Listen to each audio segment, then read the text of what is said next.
Ring das Bell. If that doesn't get you pumped up, I don't know what will, as we start to see our course graphic visual here, starting from the heart of Palisades Tahoe and Olympic Village. You see the beautiful Sierra there, and we have a fantastic visual of today's race course as they start right here at the bottom of the ski hill. And this year, Corinne, there are no switchbacks. They go straight up the gut. 1,500 feet of climbing in the first mile. It is going to be brutal. So this year's course is a little bit shorter than last year's course. Still a lot of the same flavor elements. This brings us back more towards like that 2017 style course, kind of the OG version of it. It's going to be steep. It's going to be fierce. Again, 1,500 meters. They go right up this KT22 face. They've got stairs cut into the snow there. They've got fixed lines in to help out the runners before this little dip that they're about to approach, which means that you got to be able to turn your legs over quickly. Yeah, I recall from each of the last two broadcasts that we've done together, Corinne, when they crest over KT, those guys and gals are flying on that short little downhill respite before this final kick up to the Washishu Peak, where of course they will be greeted by the iconic stepladder, and this year a lot of steps that are cut into what looks like a glacier up at the top of the peak, again referencing back to the historic snowfall that they have seen here in the Sierra and in Northern California in general. Up at the top, we will be having Tommy Runs join us. He is going to be our on-course correspondent, so we will be having some interviews with some of the podium performers immediately after they collapse across the finish line in a hypoxic VO2 max anaerobic haze. So stick around for that. Tommy Runs is joining us as an on-course correspondent as well. It truly is a VO2 max test. These all-out uphill efforts are absolutely brutal. The race is going to range anywhere from, pending course and pending year, 40 to 60 minutes for most VKs. It is fast and furious, and it hurts. Nothing hurts quite like a VO2 max test. I feel like it's like running an 800 or 1,500 meter race on the track. Like, it is painful from the gun to the finish line. Yeah, let's remember to come back and talk about last year's race results and how they may or may not compare to this year's results. But first, let's talk about some of the favorites in today's race. We've got a graphic that we're going to throw up here on the screen to introduce you to some of the professional athletes who are going to be battling it out for some of that prize package that we just articulated here. Corinne, who are you looking at in the men's side? Yeah, so I've heard a lot about Henry. This is a young Italian athlete, super, super fast, ranked well in the top 10 for the WMRA. Zach Hanna as well. We know that he is here doing the VK and the 23K. You got to meet him very recently. He just had a kind of a rough World Championships, I think, like underperformed by his standards. Picked up a virus, he said, when he arrived in He was 5th in Thailand last year at Worlds, but finished like 27th this year in the vertical, which is definitely an underperformance. So excited to see him race. Morgan Elliott, the guy can race a 50 mile, the guy can race a VK. He was charging in 3rd position at the end of last year's race. Like, if the race was longer, Morgan might have got them, type of thing. Kieran Ney, I think he's dealing with a little bit of an injury, but he is very fast. He's been kind of a common theme over the last couple of years in both the VK and the 23K. 5th last year in the VK. 5th last year in the VK. Paddy O'Leary just won the Dipsy. Can he repeat here? Dipsy speed and VK speed, not all that dissimilar, so really excited to see that. Andrea Roston is another young Italian who I don't actually know a whole lot about, but I do know that he's here. I think we have a tracker assigned to him, which is really exciting. And then Darren Thomas and Andy Wacker, they've had amazing performances at the VK and the 23K here over the last couple of years. Andy won in 2021. Yeah, so which was, and we were like floored by that performance. It was dominated. wild. But Darren is, I think, coming back from a bit of an injury, as is Andy Wacker. He had a surgery in this winter for, I think, Hagelin's deformity, maybe an Achilles heel issue. He is running, but yeah, I think that we're not going to see peak Darren and peak Andy, perhaps. But I think even Andy and Darren on a bad day are still pretty good. World class, world class. Moving on to the women, another exciting field here. Corinne, who are you looking at in the women's race? Yeah, I think that the women's race is really interesting. There's a lot of unknowns because I think a lot of the heavy hitters have withdrawn from the race. We're talking about Allie McLaughlin, Allie Ostrander, Grayson Murphy, Laura Hamill. Some people that we really were keeping our eyes on, unfortunately, are scratches, including Bailey Kowalczyk, most coming off of Worlds. But that does not mean that we don't have really good runners out there on course. You've got the former Mount Tam in the Bay Area, fastest time Strava course record holder in Io Wang. She's really good at all uphill efforts. You've got Anna Gibson, who just ran NCAA's last week, I think finishing 17th in the 1500, running a 4:19, but I think her season best is a 4:12 in the 1500. She's very fast. Peyton Billow, people probably won't know her. She's from Bellingham. She's won Tiger Claw. She's very talented. She's very fast. So I think Anna Mae Flynn's coming back from a hip surgery, but she's hungry for mountain running, and I'm really excited to see Anna perform here. A great mountain athlete, yeah, too. An exceptionally talented mountain athlete. I think importantly, and this is probably something that will be a theme of our conversations throughout the weekend, Corinne lives at altitude in the Salida area in Colorado. So Anna Mae Flynn, who was a late entrant to today's field, should be one of our favorites. And used to live here, used to live just down the road here in Tahoe. So she's like, this is, in a way, home course for her. Sort of a hometown race. So let's cut to some of the highlights from last year.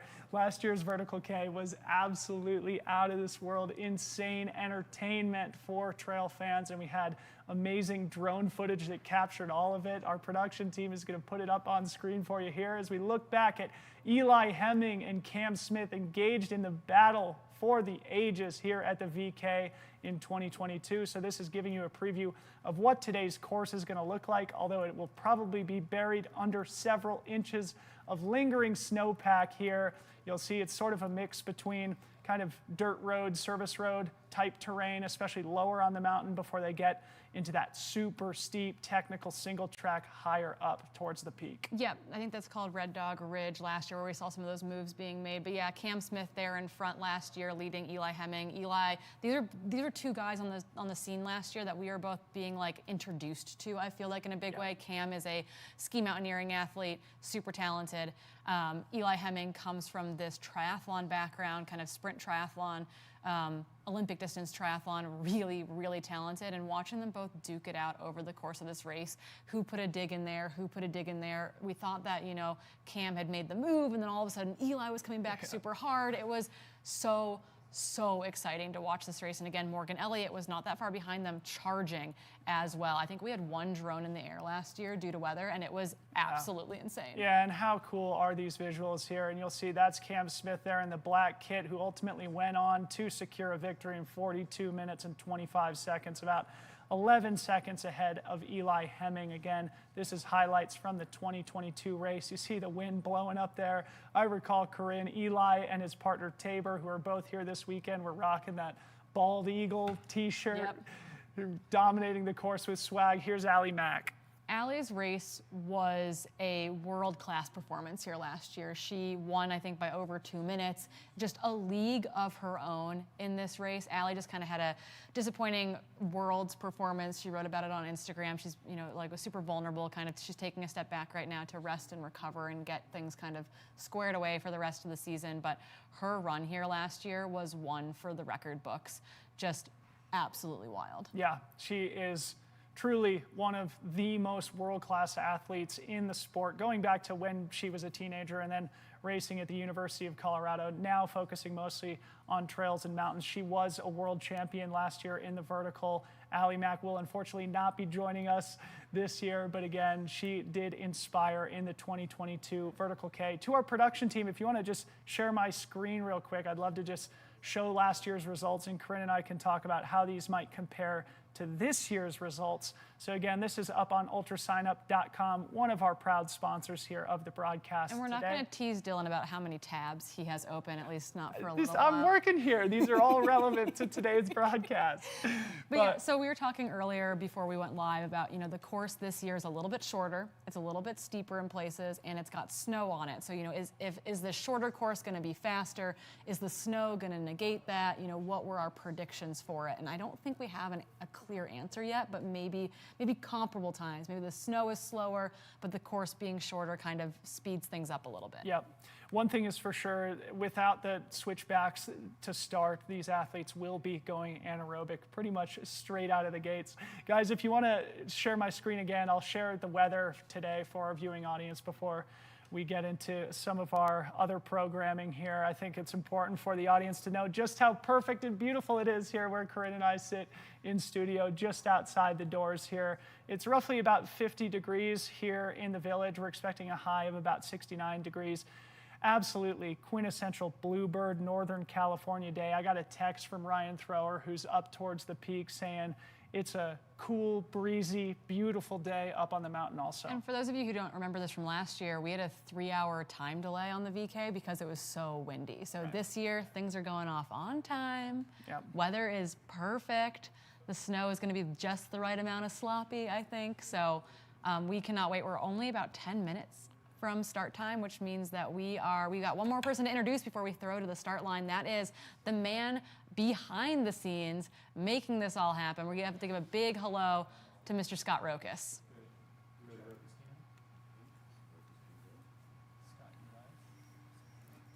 Hi, Scott. Hey, good morning, everybody. How's everybody doing? Tell us what you're doing behind the scenes this year. Well, this is quite an honor for me here to show the behind the scenes to everybody, and welcome to the Broken Arrow VK today. We've got about 30 people involved, maybe 35 people in our production today. We've got 7 photographers on course as well. You'll see about 10, 11 follow cams running through the snow. We've actually just got some text threads coming of some follow cams going, I don't think I can run in this vertical in this snow right now. So definitely, you know, about 10 minutes in after race start is when they're gonna hit this, you know, we already went through that flyby, but we're gonna see follow cams at the top. Bringing people into that snow is gonna be Adam Kimball. So there's some great people out there helping us out with the follow cams. And outside of that, we're very thankful for you guys to follow along, and we can't wait to bring you more of this behind the scenes footage of this massive production we have for this year's VK. So I don't know, Corinne, how do you feel? Oh, I can't wait. I'm like literally so excited right now. Yeah.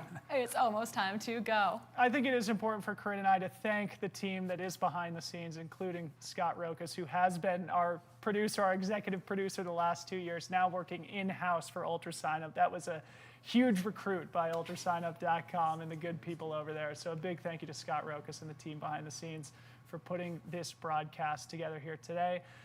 Our production staff probably does have the man, the myth, the legend, Max King, probably nearby, near the start line. We're probably going to start getting some interviews with him, maybe some visuals of some of the athletes as they warm up. Actually, if we are waiting on Max, we could pull up my screen here and we can get a good visual on the trackers that we have on some of the athletes who are in the village right now. So we'll see if we can do that here. Yeah, so this is a little app that we have internally. Unfortunately, you can't navigate to this yourselves, to our viewing audience at home, but you'll see these are the characters who are carrying GPS trackers up the mountain with them. You can tell that looks like many of them are out getting their warm-ups in, scattered around the village. Doing sprints in the parking lots, what's happening over there. Good to see it. Really, really excited about that. Looks like Jackson Brill and Raul Credo are up the mountain. They're probably getting those little hill strides in to just prime the pump ahead of that VO2 max. You've got 250, Cocodona 250 winner, Sarah Ostawoski, wearing a tracker. Talk about versatility, 250 miles to VK. You've got Morgan Elliott warming up over there, Kieran Ney warming up over there. We also have people like Amanda Basham doing the Triple Crown this week. So we've got some like interesting things that are going to be going on, I think, as we watch the race today and then watch the races the next 2 days.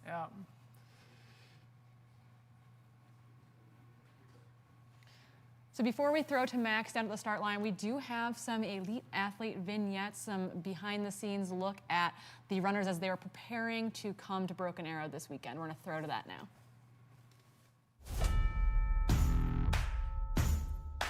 I'm Allie Mack, and I'm from Colorado Springs, Colorado, though half of the time I'm on the road in the van with my dog. I'm Andy Wacker, and I'm from Boulder, Colorado. My name is Grayson Murphy. I'm from Salt Lake City, Utah, but I live and train in Flagstaff. My name is Zach Hanna, and I'm going to be traveling over from Ireland. My name is Tabor Hemming, and I'm from, I like to say, partial Colorado. No one knows where that is for sure. My name is Morgan Elliott. I've been running since I was in 7th grade. My name is Janelle Lynx, and my hometown is Thornton, Colorado. I'm living in Steamboat Springs right now. My name is Eli Hemming. I am from Kremlin, Colorado, and I have been doing running in some way, shape, or form my entire life. The biggest thing for me is people don't appreciate sub-ultra trail running. And I think we're at this amazing moment where people in the US are starting to really fall in love with it. I think one of the biggest things I'm excited about where trail running is going is the media side. The fact that live stream is growing and people can tune in at home, super exciting. You can't beat the views. I think that's I race in some of the coolest places in the world. I think what's inspiring the most is that it's not an early age sport, that you have all these people coming from every walk of life. You have triathletes, you have non-runners, you have burned out collegiate runners, you have moms, and yet somehow they can all be running at the top, and they all have different paths to get there. There's a lot of things inspiring me at the minute. I would say the main thing is just it's great to see so many people are discovering how good trail and mountain running actually is compared to your traditional sports of track and road running. Especially here in Ireland, the people attending trail races now is bigger than ever before. I think the biggest thing is looking for adventure. One of the things that drew me to the lifestyle of being a triathlete, and I got to be out on my bike, I got to be out running, and I got to see all of the world.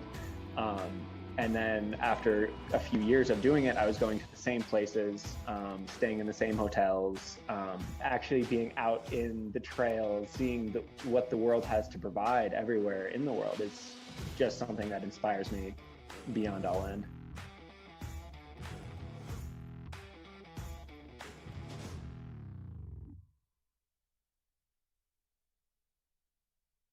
Escape to a place where you can truly connect with nature, where crystal blue waters meet towering mountains, and picturesque landscapes make every season the perfect playground for world-class adventure.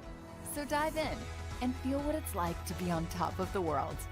Join us in preserving the natural beauty and take the Traveler Responsibility Pledge. Be mindful of others and save time using free transportation services like Tart Connect. Learn more at gotahoenorth.com.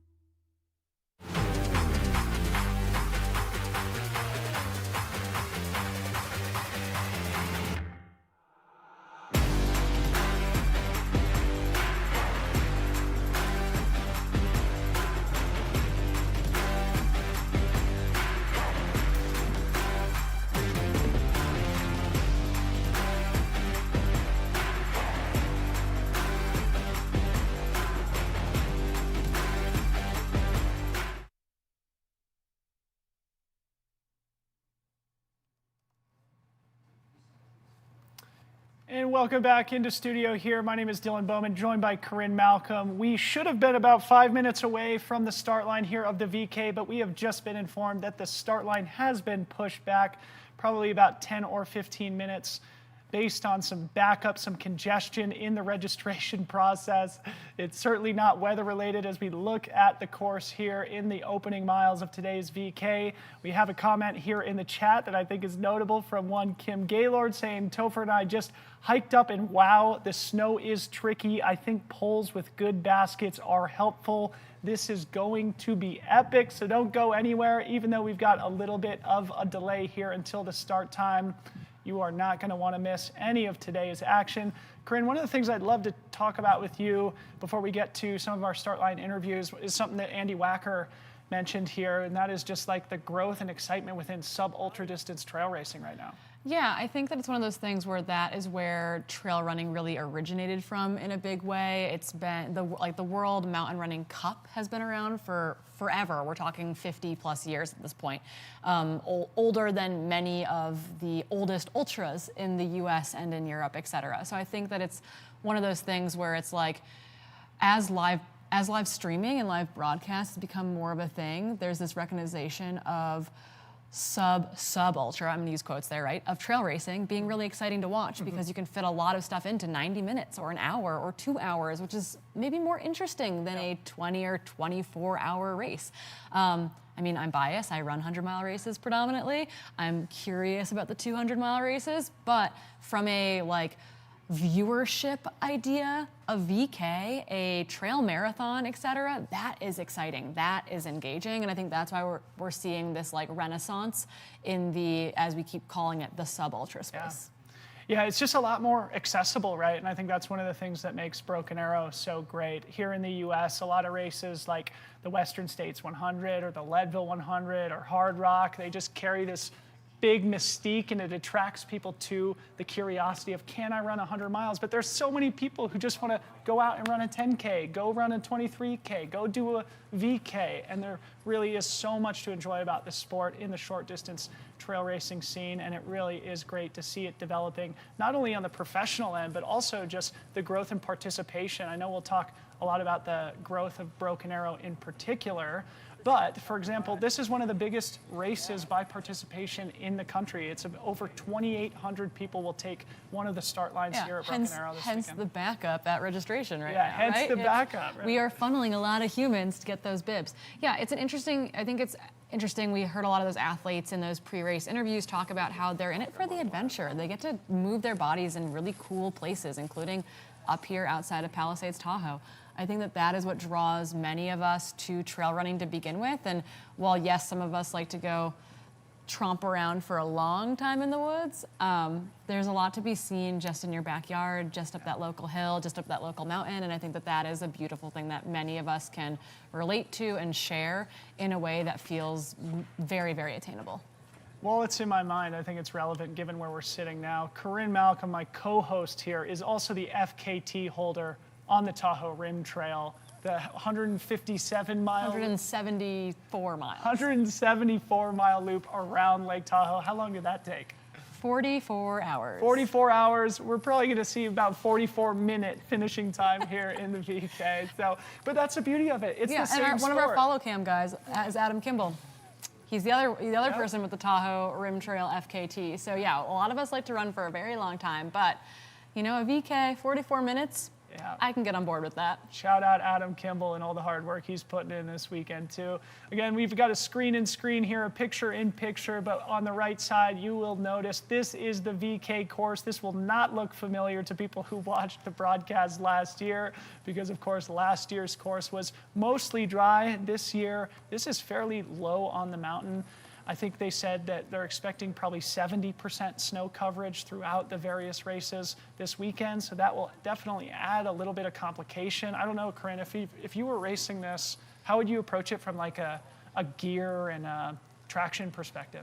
So I ran the VK in 2017 where it had similar snow coverage, and it was one of those things where I was like, do I use poles? Do I not use poles? I'm a person that I come from a ski background. I feel very comfortable doing that. And then you've got fixed lines on the course, and it's like, where do I hold my poles? Am I holding the fixed line? Am I touching the fixed line or not?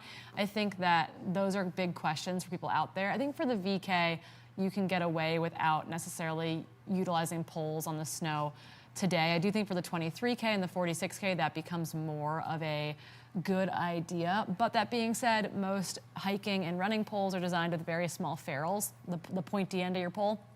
And many of them are going to need like a snow adapter, a snow basket on those poles, because otherwise you're going to punch through. And your pole's going to be, 100 centimeters deep all of a sudden instead of on top of the snow surface. So it's one of those things where it's kind of like a you know, It's a tricky. half dozen one way, you know, 6 the other. So I would say that, you know, it's a tricky balance there. It's kind of like, I don't know, I race cyclocross sometimes. You ride through sand pits, and when you ride through a sand pit, you want to like grab your handlebars as tight as possible and like try to control the situation, and you can't. If you do that, you're going to fall over. You need to just ride through it. And so I feel like with snow, it's kind of very similar, where it's like you can't try to over control it. You just need to kind of like let it ride out. So both on the uphill and the downhill, you're going to have some more slipping on the uphill, which feels awful. It's like you lose traction for a second. You like take 2 steps forward and 1 step back. But on the downhill, you just got to kind of let it go and stay really relaxed. Think like you're skiing, even if you're not a skier, because trying to fight it is where you're going to end up, I think, really flailing all over the place. That's why Corinne is the best, bringing in cyclocross references. I do see that we've got Max King there with Anime Flynn, so we're going to cut to them. As soon as we have audio, I will get the word in my ear when we are ready to do so. Before we get to that, I'm looking at the GPX files for both the 23K and the 46K. We haven't mentioned this yet, but the courses have been adjusted slightly based on the snowpack, not just for the VK, but for the other races happening this weekend. So just to give you some stats, the 23K is now 12.83 miles, a total of about 4,700 feet of climbing. So it is still packed with lots of vertical. And of course, the 46K is basically 2 loops of that course, so that totals about 25 miles with 9,000 feet of climbing. So that's good. What's going to be awaiting our athletes tomorrow and Sunday. Yeah, just very, very cool courses. A little bit of everything out there.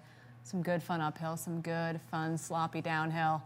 Not quite some of those blazing downhills like we saw last year with that really nice dirt. But, you know, every year is a little bit different. Every trail race is a little bit different. Yep.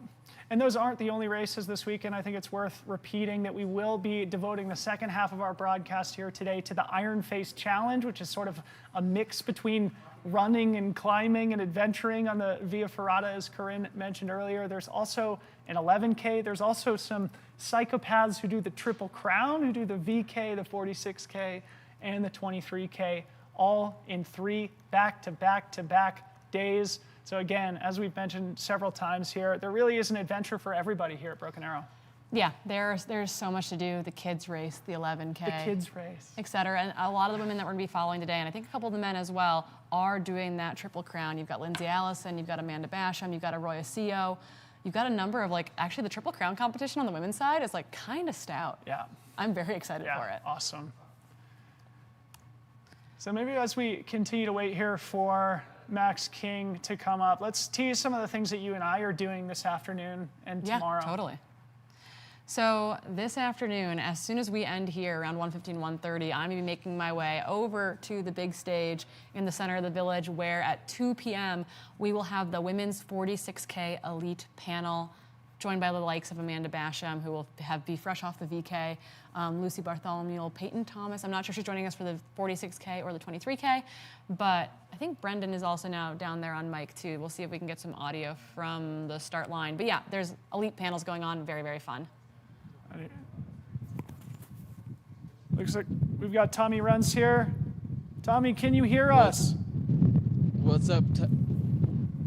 What's up? This is Tommy Runs, and we are live here from the top of a mountain. Thank you for tuning in. I'm Tommy Runs here with Ultra Sign Up. We're at Broken Arrow SKYRACE. As you can see back here, the flags are absolutely whipping. It is windy up here. I mean, I want to say 20, 30 mile an hour gusts at times. So it makes it pretty cold. And as you can see, the winter they had here was tons of snow right now, but it looks really cool. It looks awesome. It looks steep. It looks scary to me, but it looks like it's going to be a lot of fun. And as you can see, the wind, like I said, is whipping. It is cold up here. But the sun is out, so it's like... So it feels so cool to be on top of this. It feels really cool to be up here because I got here last night from Detroit, Michigan, and as you probably know, if you haven't heard of Detroit, it is not at 82,000 feet. That's where we are right now, literally on top of this mountain. And just to be up here and to see how beautiful all this is back here is absolutely amazing. You can see the lake in the background. And, you know, Detroit area doesn't have stuff like this, so I'm really happy to be out here with Ultra Sign Up. And I just really feel like I can't wait to see some of those runners crest this little ridge here with the snow steps and all the terrain that they have to do to get here in this vertical K that we are about to witness, and I cannot wait till this thing gets started for sure. And so I think I'm actually looking at somebody right now, and I'm freezing. Like, I'm like literally cold up here. Someone has short sleeve shirt on and shorts, and looks like they're fine. I don't know what her deal is, but I think maybe you can see her back there. But it's going to be really fun to see all these athletes do some crazy things today. From what I've heard, though, the course has different parts of it that have changed over the years, over the last winter, because they got a lot of snow.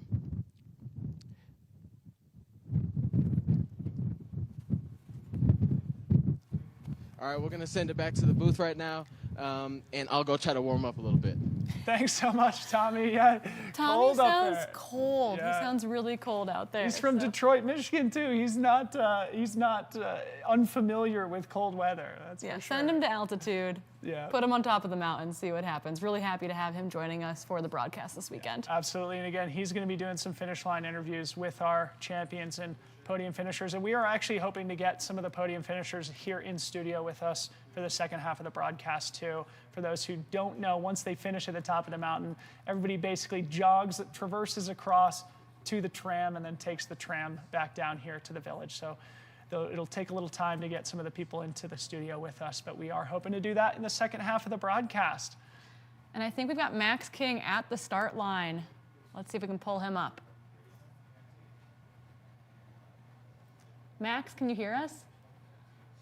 Hey, I'm Max, and we are here at the Broken Arrow vertical K start line, where the athletes, all 450 of them, are about to take off. They're going to head straight up this ski slope, and I've got a couple athletes that I want to talk to here to show you guys. So I've got Zach Hanna here, Irish, right?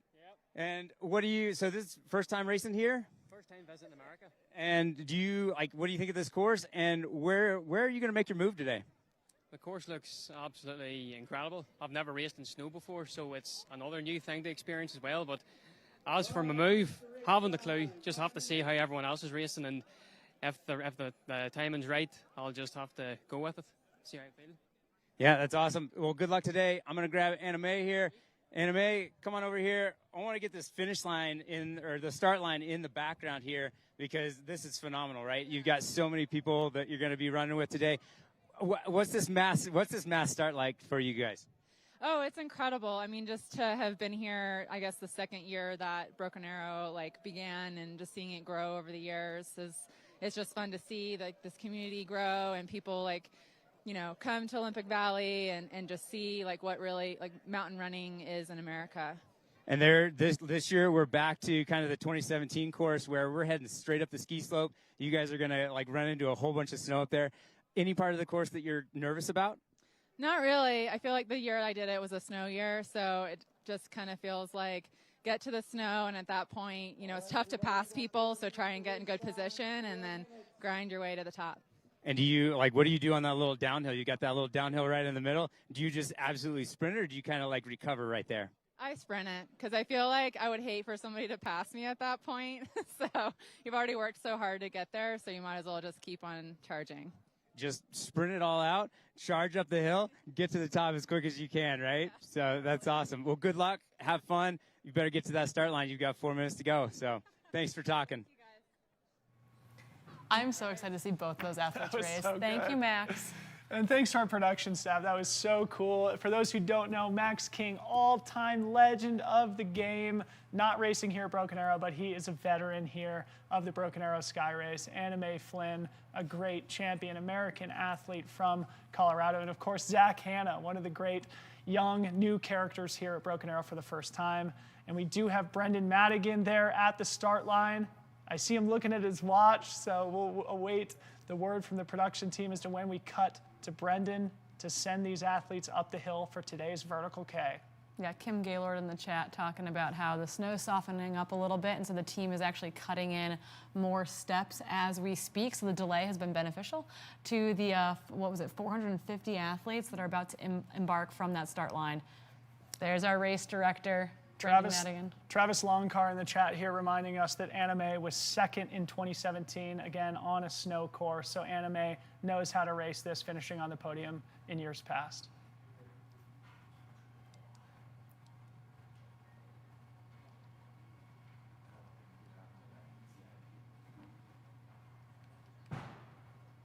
So we are looking at Brendan Madigan here. Again, he is the race director. Brendan Madigan, for those who don't know, is also the owner of Alpenglow Sports here in North Lake Tahoe. He has grown this event into a truly world-class race, one of the best events that I come to annually. I think you agree. Yeah, a key member in the community.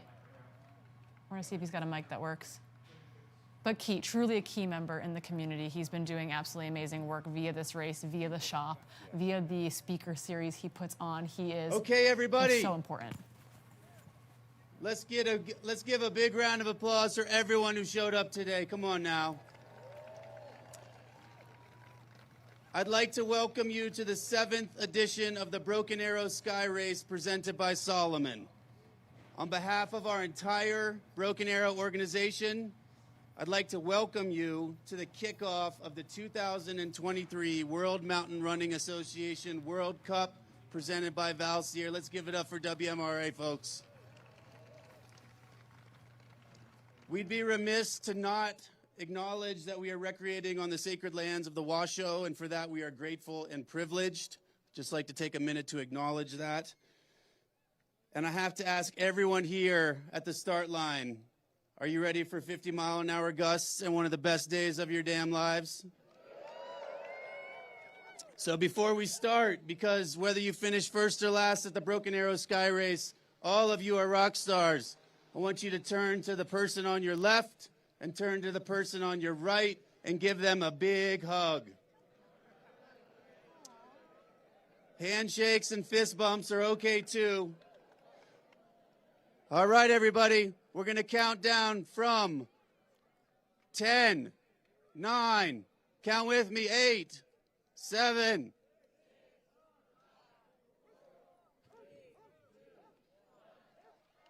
Let's get it! And we're off here at the 2023 Broken Arrow Sky Race VK. So great, Brendan Madigan giving us goosebumps here in the studio as we see these athletes just sprint straight uphill. Again, Corinne, there are no switchbacks to allow a gentle warm-up in this year's race. Yeah, no gentle person's pace going out of the start here. It is grueling to sprint directly up this ski slope. I remember in 2017, we sprinted off the line and I was like, okay, we're gonna start hiking now. That does look like Zach Hanna there was kind of one of those front guys in that New Balance kit, zigging a little bit to the right there. So we'll be keeping our eyes on those live trackers. Also, we are looking at many, many screens here in studio, some of which we've got great visuals on, but you at home, as we start to pick up the front of the race, as we start to ID those runners, let us know, shout them out. You are seeing those same images we are, but oftentimes you can identify them even faster than we can here in studio. So give a shout out. Also, while we're watching the start of this race, give a shout out to those runners that you are cheering on from home, cheering on from somewhere else in the valley because you got your legs up because you're racing later this weekend. Let us know where you're watching from. We've got probably about 45 minutes of absolutely wild coverage until we see our winners cross the finish line. I loved how Max asked Anna May, so do you sprint the little downhill there? And she's like, yeah, you got to sprint that too. You got to sprint that too. It's the one little place where you could take a breather, could take a little bit of a rest, but no rest on the VK course. Going back to Zach Hanna, a really interesting character who's racing both the VK and the 23K. He came over to my house a couple nights ago to record a podcast with Patty O'Leary, who's also in today's VK and who won the legendary Dipsy race in Marin County last weekend. It was great to meet Zach. I think he very much represents this new ascendant class of young, hyper-talented, short distance sub-ultra trail runner. So keep your eye on Zach Hanna. He also brings an amazing accent to today's race. He and Patty will join my panel tomorrow ahead of the 23K. So for those who want to get to know Zach a little bit more, make sure you tune into those live streams as well, which we broadcast from the heart of Olympic Valley, just around the corner from where we sit. But what a beautiful day here, Corinne, Northern California. Blue skies galore. Yeah, a little bit. This is one of the few bits of the course that is snow-free for these runners. I can't wait till we get those follow cams going up to that steep stuff because once again, it's not going to give you an actual appreciation of how truly steep it is. Maybe one of our Italian athletes here potentially in the lead again. We've got I know we have a couple athletes from Spain as well. Yeah, that snow, it's so hard to run. It's like running in anything loose, right? It's like, how do you keep the turnover going? Is it worth hiking when you're slipping out a bunch? So again, to our viewing audience, if you can identify any of these athletes, we are open to that feedback. One of the things that is always interesting about Broken Arrow and about the sport in general right now is that there are so many new faces and so much new talent coming into the sport. So even Corinne and myself, who eat, sleep, and breathe this amazing sport, can't identify every single one of these great athletes. So we do rely on the collective knowledge of our viewing audience as well. But you can see just how low the snow line is here. And of course, they are ascending sort of a north-facing slope. And so for those in the viewing audience who are less familiar with how that typically works in mountain environments, when you're on a north-facing slope, it gets less sunlight and therefore the snow melts a little bit slower. Yeah, I believe we've got nice job. One about, there's Zach. There's Hannah, Zach. Yeah. Right there. I think the La Sportiva athlete, I believe, is Andrea Rastin, who's just 2 people ahead of Zach Hannah there on our screen. We're gonna start to pick up athletes' kits and get a really good idea of who's running and what here pretty rapidly. So there's Patty O'Leary there, hands on knees. Another Irishman living in San Francisco. As they get a brief respite from the snow, getting onto the service road on the ski area here. They remain on that service road for a little while, I want to say a kilometer or so. And we'll see whether or not they will have a respite from the snow for a little while or if they're going straight up that snowy gut. Again, Brendan mentioned during his pre-race speech that there's potentially 50-mile-an-hour gusts there up where Tommy runs is, probably contributing to the chill in the air that he was experiencing. So the further up the mountain these athletes go, the cooler the temperatures will be and the more that wind will be gusting. Here in the village, it really isn't windy at all. It's a pleasant, probably 55 degrees, comfortable in just a t-shirt. So you see a shirtless gentleman mashing the poles up the hill. You'll see there's further. A trail team kit. Oh, there's Amanda Basham there with the red hair and the ultra kit. So yeah, once again, there's Lindsay Allison. She's also in the Triple Crown. Anna May. So that's kind of our front pack of women. We do have some Canadian shout-outs going in the track too. We've got some people that are going to be a little bit under the radar for you all. I mean, there's a number of Canadians actually. Jade Blisberg lives in the U.S. You've got Madison Sands, super talented Canadian athlete as well, holds the, I think, uphill record on the grouse grind in Vancouver. Oh, there's one other Canadian that I was thinking of who has slipped my mind. Can you ID that person there, Corinne? Blue hat, probably our lead female. I thought for a second that was Lindsay, but I don't think that is. I did see that trail team kit, though, on one of those front ladies, which I think would probably be Anna Gibson, potentially. Ben here.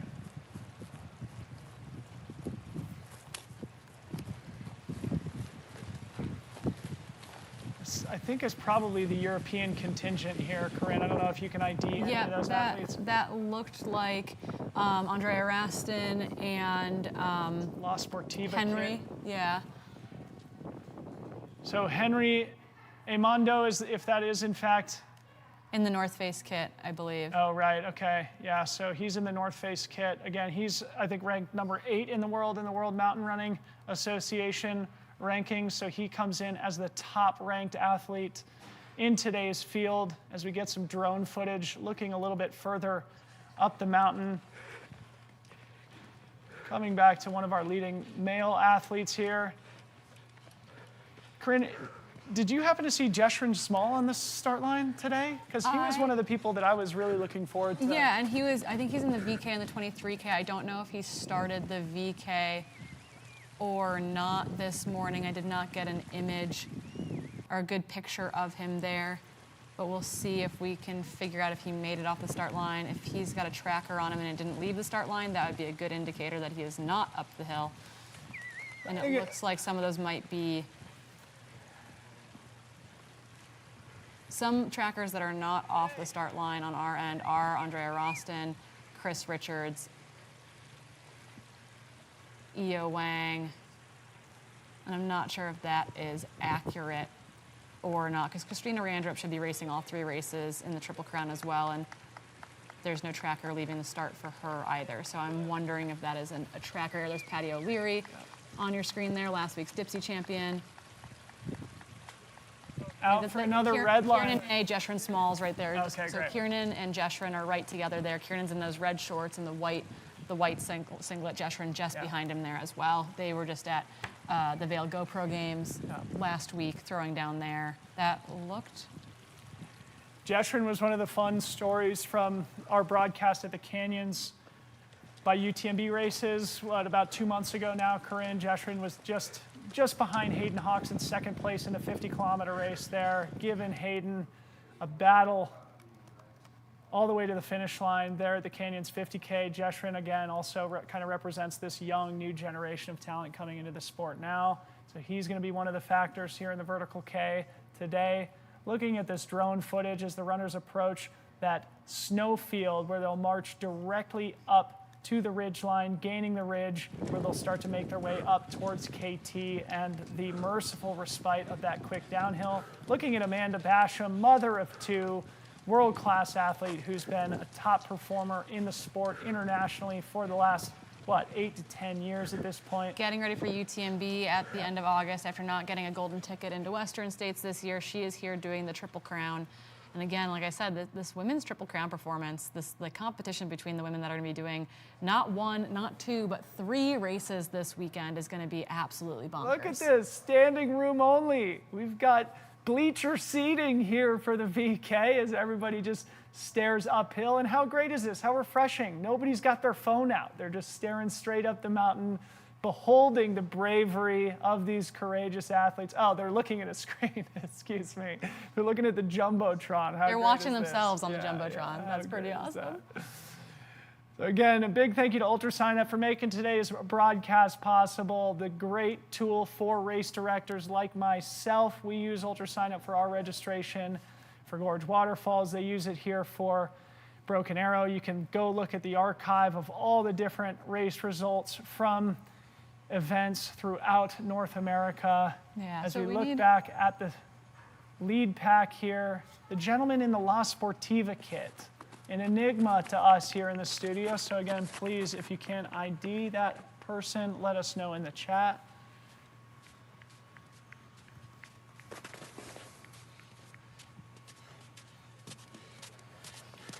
Somebody saying Morgan Elliott. Slipping around in the snow there. That looks absolutely brutal. So Chris Elliott, who I'm assuming is related to Morgan Elliott, says that Morgan is wearing a blue kit. There's the North Face kit. Yeah, so that's Henry. The young Italian athlete. There's Darren in white. So and there's Darren early Thomas. leader 133. Abraham Hernandez. He was one to watch as well. We do not have a tracker on him, I believe. Awesome. Abraham, he is from he's the Mexican athlete racing. There's Zach Hanna of Ireland.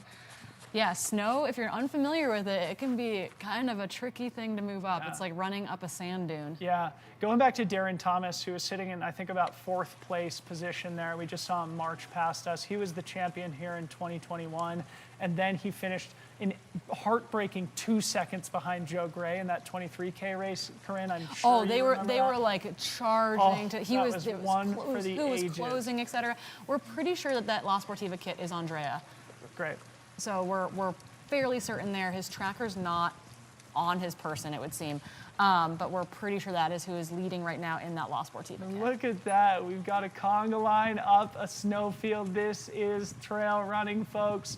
So, yeah, going back to Darren, unfortunately, after he was sort of having a breakout season, it felt like, after his 2021 campaign, where he, again, was the champion of the VK, second, a heartbreaking 2 seconds behind Joe Gray in the 23K, then had some injuries, I know, last year. Lives just down the valley in Reno, Nevada, where I think he's still in school at the university, getting a postgraduate degree at the University of Nevada. Yeah, super, super solid, but yeah, has been dealt kind of a hard hand with some injuries over the last 18 months or so, and it's like when he's healthy, right? Yeah, he's someone you have to watch out for, and unfortunately just has not been the case recently. There's a Western Western Colorado. That's maybe a fun storyline to talk about too. I'm having Josh Eberly on my panel this afternoon. He is racing this weekend as well. So yeah, Josh Eberly over at Western Colorado in the Gunnison area runs a collegiate trail team there that's sponsored by Adidas Terex, and it's really, really cool. What a fun opportunity. What an amazing opportunity for a young college athlete to get to run and travel as a trail and mountain running team during your collegiate career. That's pretty special. Yeah, unbelievable. I can't wait to talk to him about it and learn a little bit more about how the program is organized, what kind of support they receive, and just what value that he gets out of it as a coach and what value the athletes get out of it together. It is sort of a novel thing to see these trail running teams popping up collegiately.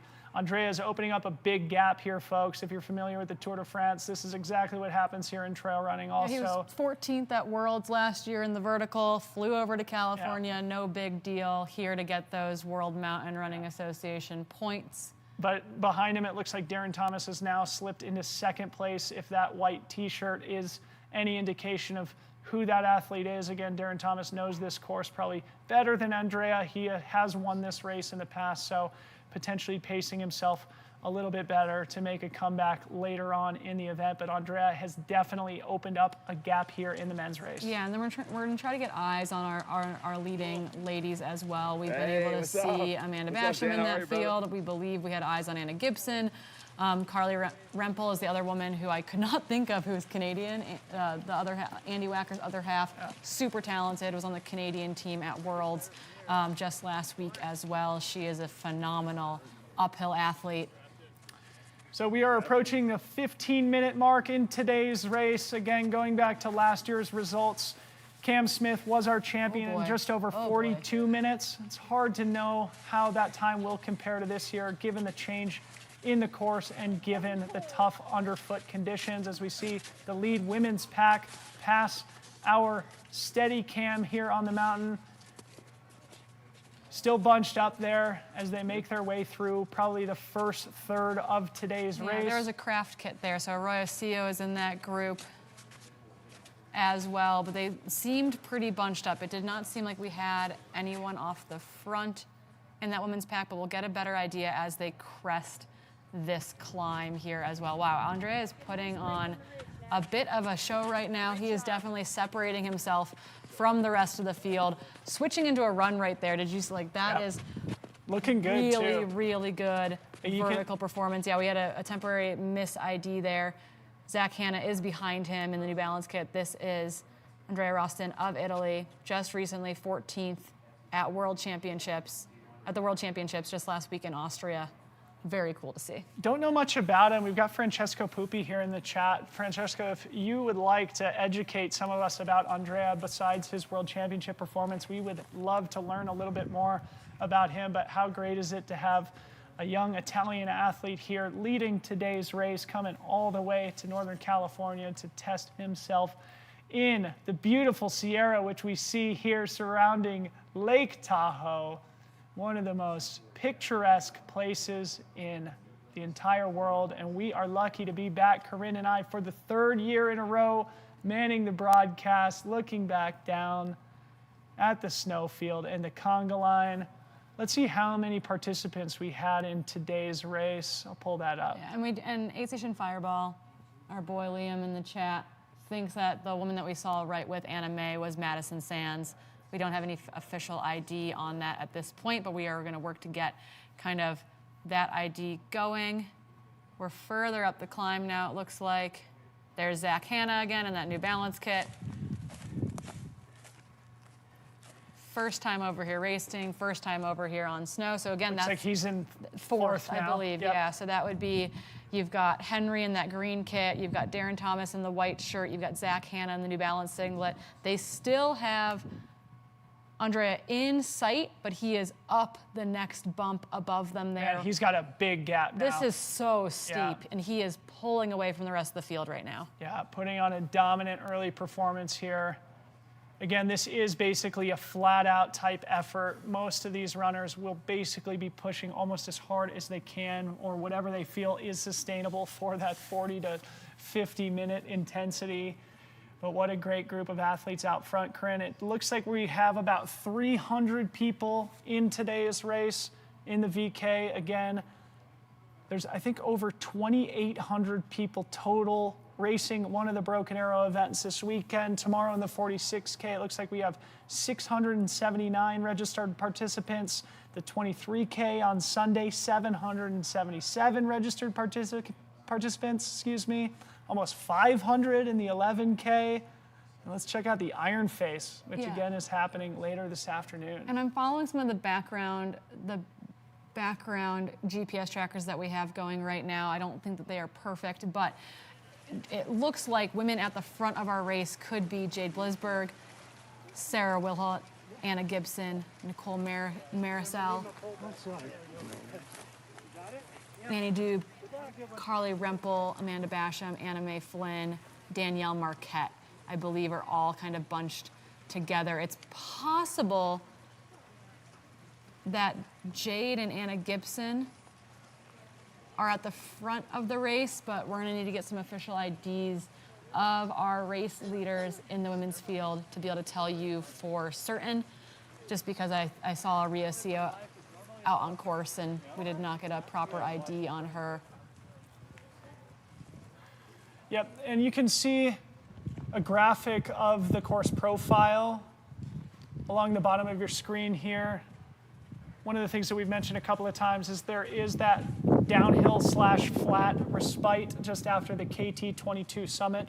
We do have cameras at KT22, so that will be a great opportunity for us to check in with the leaders and get accurate splits. There's Jade Blisberg there. Yeah, I don't know who is just in front of her, though. I didn't get an ID on that, but there is Jade. So we need your help at home in the viewing audience. If you recognize one of those runners that weren't able to pick up a bib number on, give us a shout. But we do believe that Jade is one of the women at the front of the race right now. So that looks like Henry and Darren are second and third place runners in the men's race. So again, Andrea so far ahead that he is not even in the frame, putting on a dominant vertical performance here. Racing in the US for his first time. Francesco Pupi contributing in the chat saying he is currently the best uphill runner out of Italy. Francesco knows a thing or two, racing for Italy himself just a couple weeks ago in Innsbruck at the Mountain and Trail Running World Championships. And this is where Darren really thrives. You see him pulling that elastic back on Henry as they make their way on this dirt section. And look at Darren go, Corinne, here, absolutely motoring up the hill, reminiscent of his 2021 victory here. Living down in Reno, I know he comes up here to the Tahoe area to train regularly. Yeah, altitude is something that he is very familiar with as well, very familiar with this terrain underfoot. You know, has a lot of experience, knows exactly how far it is to the top of the climb, et cetera. That goes a long way with being able to decide, do I have an extra % that I can push or not? Really interesting story too. And actually this is relevant to what we were just talking about with Josh Eberly and Western State College. Darren was on the trail running team at Virginia Tech when he was in college. He grew up in Colorado Springs, and he has been the fastest runner to the top of Pikes Peak. He's done the Pikes Peak Marathon many times, his hometown race there in the Springs/Manitou Springs area. And one of the world-class climbers in the sport. So the VK is really made for somebody like Darren Thomas. Let's see if he can gain back on that gap to Andrea as our drone pilot makes an attempt to find our race leader here as we approach 22 minutes into today's event. Difficult to spot with so much snow. Yeah, and it's also incredibly windy out there for our drone pilots. We know that it's gusting near the top of the climb. It's going to be hard to keep drones in the air. But there is Darren and Henry rolling into that little bit of that dip that you get on the course. And as Anna Mae said at the start, yeah, no, you can't reset there. You have to actually sprint that section out. It's where you can maybe open up a gap over someone else who might not be as strong of a runner, et cetera. So you're going to see those guys absolutely blast down there. Zach Hanna. Here's our leader here, Andrea Roston. Certainly not looking like he's taking a breather here on the downhill. And just up to our lookers right is where he is going to be heading towards the finish line at the Washishu Peak Summit, running around the snowfield to find some dry ground. And big shout out and props to our follow cam runner out there making an attempt to hang with Italy's finest uphill athlete. Are saying in the chat that he holds the VK record. I'm not sure if that means it's the VK world record right now. If that's the case, then shame on us for not being able to identify Andrea Roaston here, but he is looking super solid. Yeah, super young athlete, though, hasn't raced much outside of Italy. So yeah, he is going to be a new name on the scene for many people. And we've got Zach Marion on course now. He's going to give us a quick update on some of the action that's evolving up on the hill.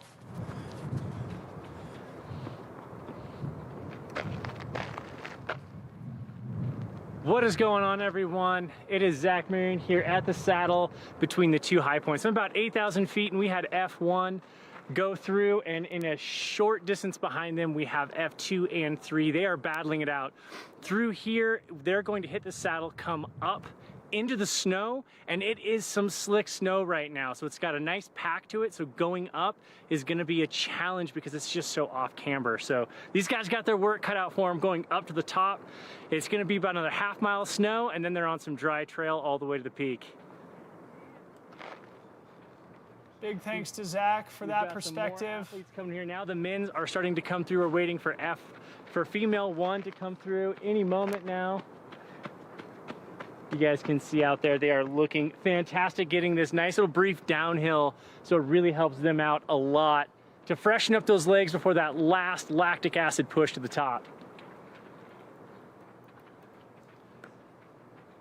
Beautiful breeze up here today.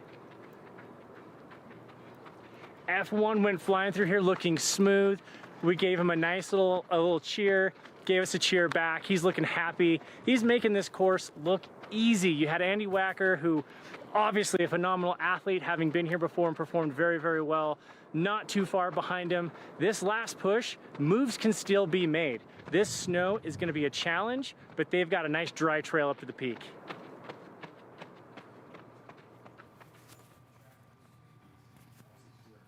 Thanks so much to Zach for that perspective.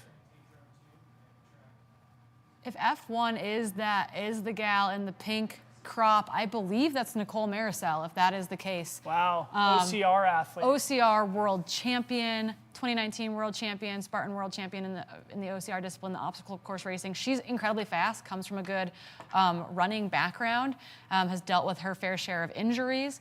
And, you know, that is hard to come back from. She actually tore her ACL coming off of a rig in an obstacle course race, and it's been kind of a long journey back for her. She's an excellent climber, both literally like a rock climber and clearly on foot as well. I believe if the gal in the pink singlet is in fact our F1, that I'm almost 100% confident that's Nicole Maricel.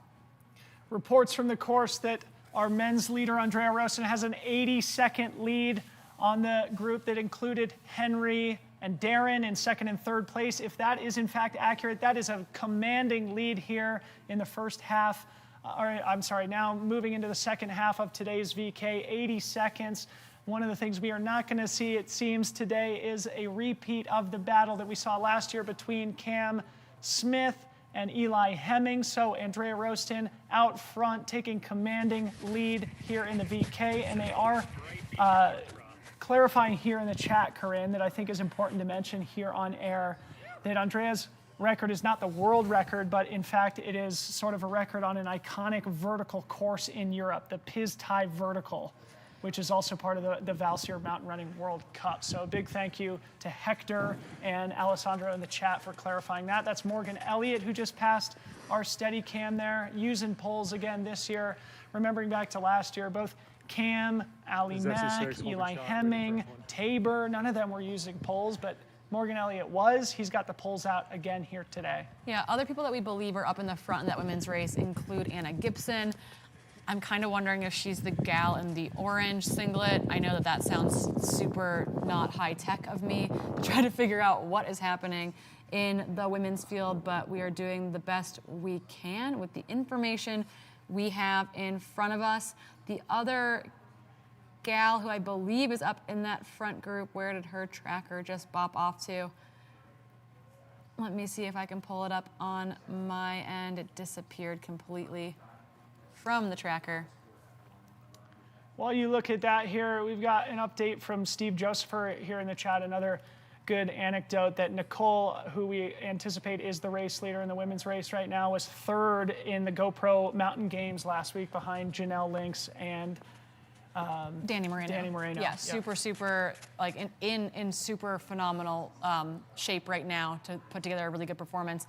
The woman's name I was looking for is Sarah Wilholt. She's an athlete from the United Kingdom, was also just at World Mountain Running Champs. I believe that she should be mixing it up near the front of this race as well. So we're waiting for accurate splits in our women's field, but we'd be looking for Anna Gibson, Nicole Marisal, and Sarah Wilholt, I believe. Kieran Nye and Patty O'Leary passing our steady cam here. That's the 6, eyes on that. On their way up to the summit. So for those viewing at home, our leaders are over that K2 summit into the saddle and now starting to make their way up the final kick up to the Washishu Peak. So this is F1 on our screen right now. Help us ID at home, folks, but I'm pretty sure. That looks like Nicole. That should be Nicole Marisal. They're saying it's pronounced Miracle, too. Nicole Miracle, I no, love. That's not That's Nicole. Gibson. That's Anna Gibson. Gibson in the pink top, Dina Fit shorts. Anna Gibson, the 4:12 1500 meter runner, just finished up her senior season, I believe, at the University of Washington in Seattle, racing NCAAs last week. Couldn't race Worlds because she was at NCAAs. So that is your women's race leader, Anna Gibson, originally from Wyoming, I believe, so has a mountain. Teton Village, Wyoming. Yeah, mountain history for this woman on your screen right now. Anna Gibson, know the name because she's going to destroy trail races near you. Wow, she looks so smooth too, doesn't she? In that running cadence on the snowpack. That is not unfamiliar for somebody who grows up in the Teton area of Wyoming.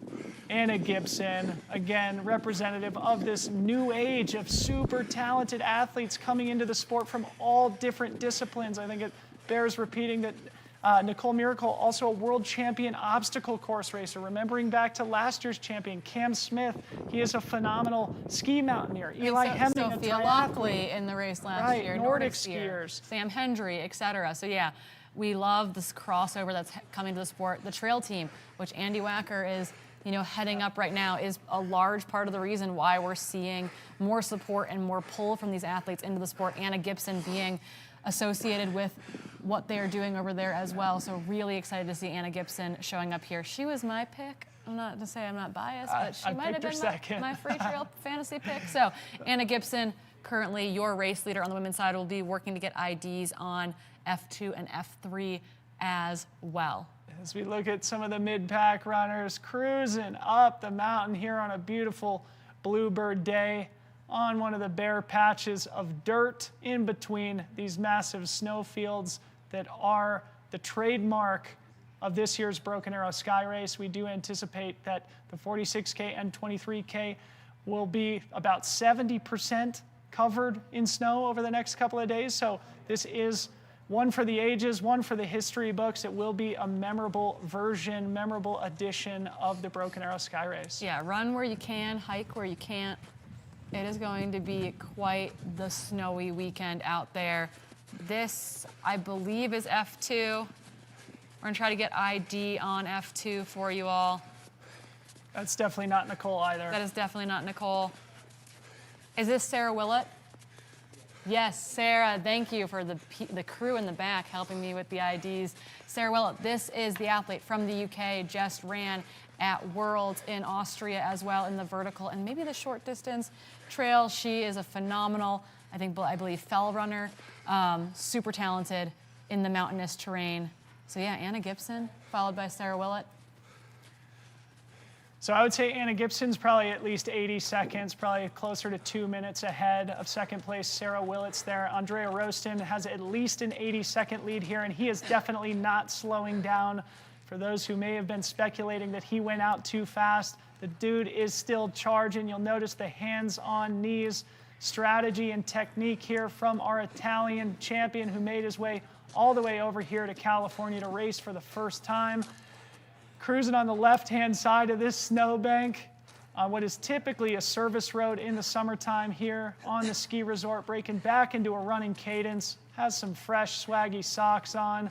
This young man looks crazy strong, Corinne. Yeah, no, he is, every place that he can run, he is running, which I think, I mean, that sounds redundant or at least very obvious, but it's really hard to do. You can get into a death march on these sections of the course, and it can just, you can really fall into a slump, but it's like instead, you actively have to force yourself back into a run every single moment you can. And it's not easy when you're on this loose rock like this too, because your feet are slipping, you're not getting great traction. And so if he can tell himself, okay, I'm gonna hike to this flag and then I'm gonna run again, I'm gonna look over my shoulder, I'm gonna run again, etc. Like, he wants to get out of their line of sight, if at all possible. Yeah. I mean, did you watch the Tour de France stuff on Netflix yet? No, I haven't. Unchained? Okay, so, I mean, for those who are watching our broadcast today and who have binge-watched the whole series like I have, this is very reminiscent of how road cycling works in a lot of cases, Corinne. I know you're familiar with it, but once that elastic breaks, it can really break, you know? And last year, as we saw Vingegaard break Tadej Pogacar in the Tour de France and earn that critical separation. Same thing happens here in mountain running too, especially in a VK. It is very hard to make up something like 80 or 90 seconds once that elastic is broken. We're giving shout outs to the follow cams in the chat right now, because it is not easy work keeping up with those athletes.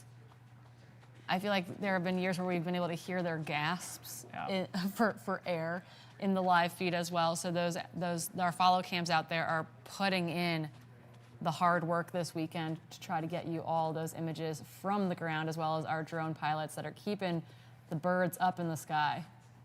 So before we see our champions cross the finish line, we are going to throw it back to the start line to hear from race director Brendan Madigan.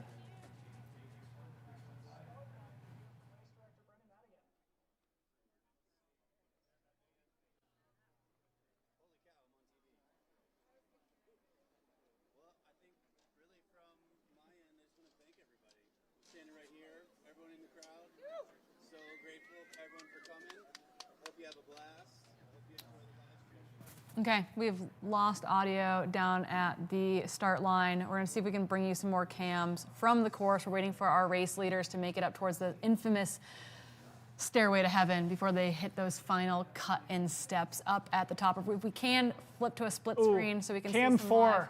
Yeah, let's get Cam 4 on the screen.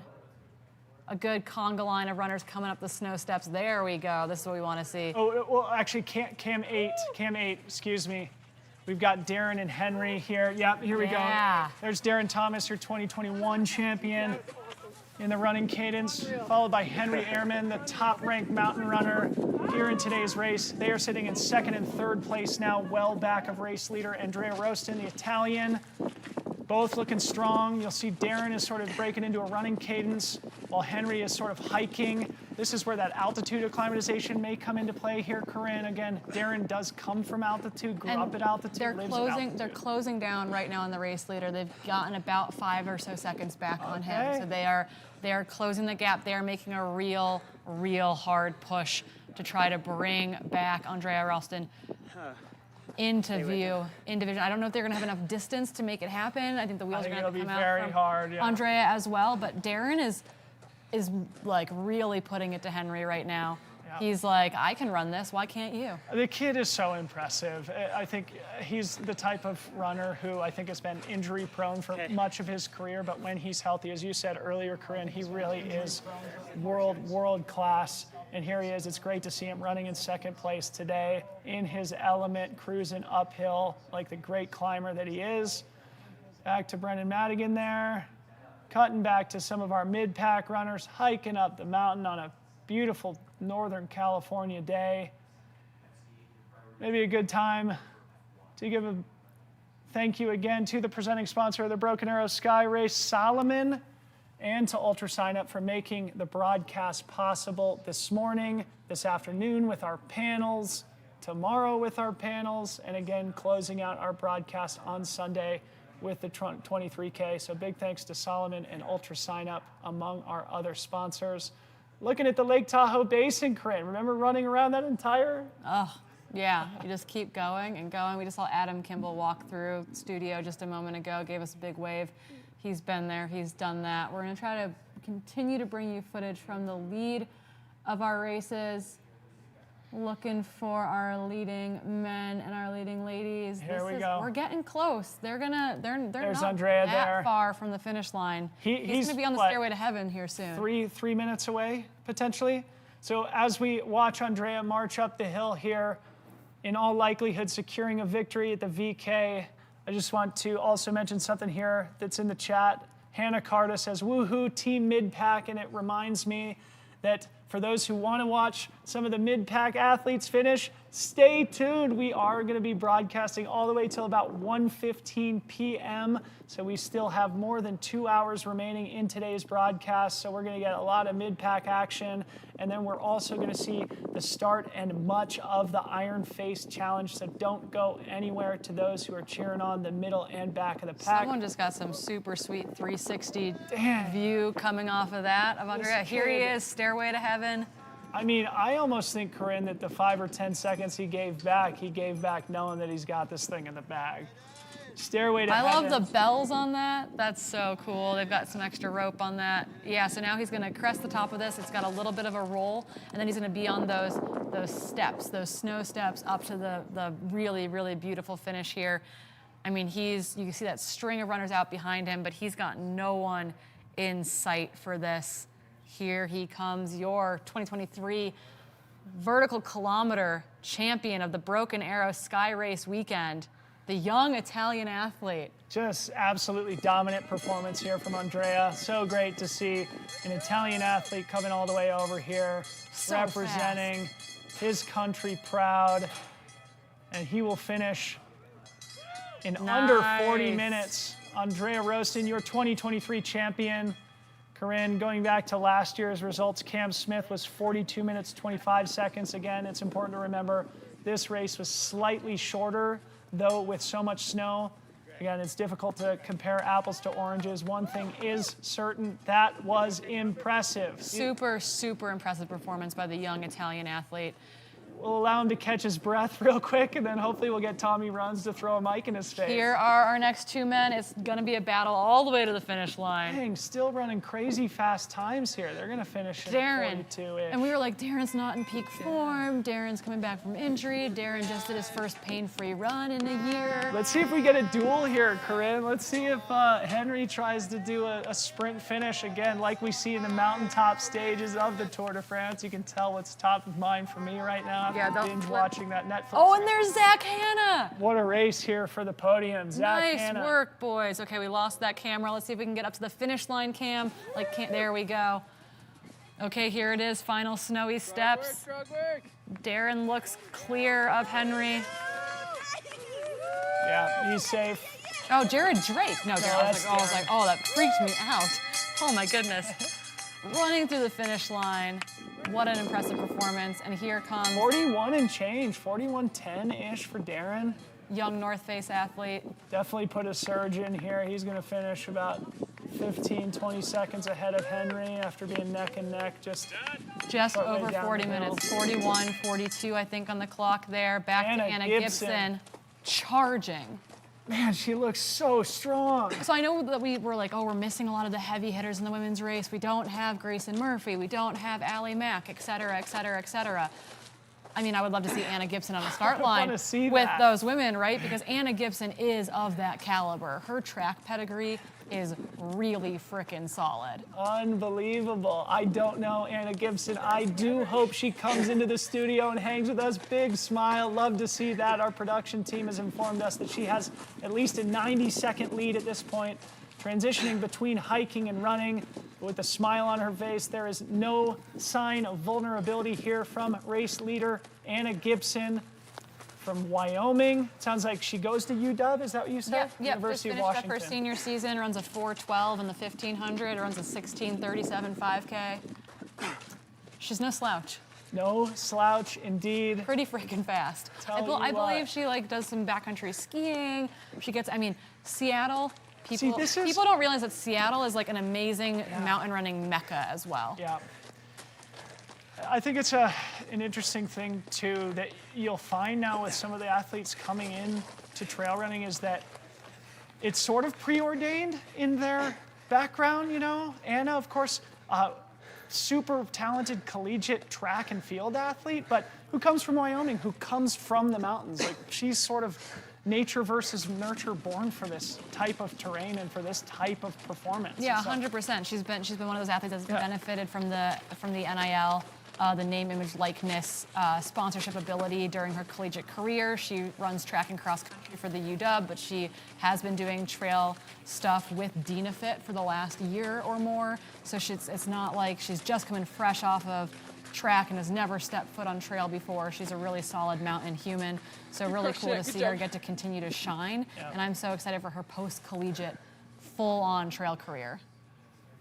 So she's getting everything out of our follow cam runners here. Anna Gibson, race leader. Going back to last year's results, Corinne, it looks like Allie Mack finished in 48:46. So that's about 5 minutes from where we are. 43, almost 44 minutes elapsed in this year's race. We'll see how Anna's time compares to Allie Mack, again with the caveat that the race is shorter. F2 and F3. So you have Jade Blisberg, I believe, who's moved into second position. She's put a little bit of ground in on the athlete from Great Britain, Sarah, right behind her. Jade looks super strong too. Look, the up close and personal. Jade has had this potential for a really long time, and I think that she's been knocking at the door. Yeah. And so finishing second here is going to be a really, really solid kickoff. She's also, run well at the 100-mile distance. Yeah. She's done a little bit of everything. She's a super talented, well-rounded trail athlete. There was an interesting article published about her. I think it was in Trail Running Magazine, Trail Runner Mag, this past week about her fear of flying. Interestingly, she lives in Southern California.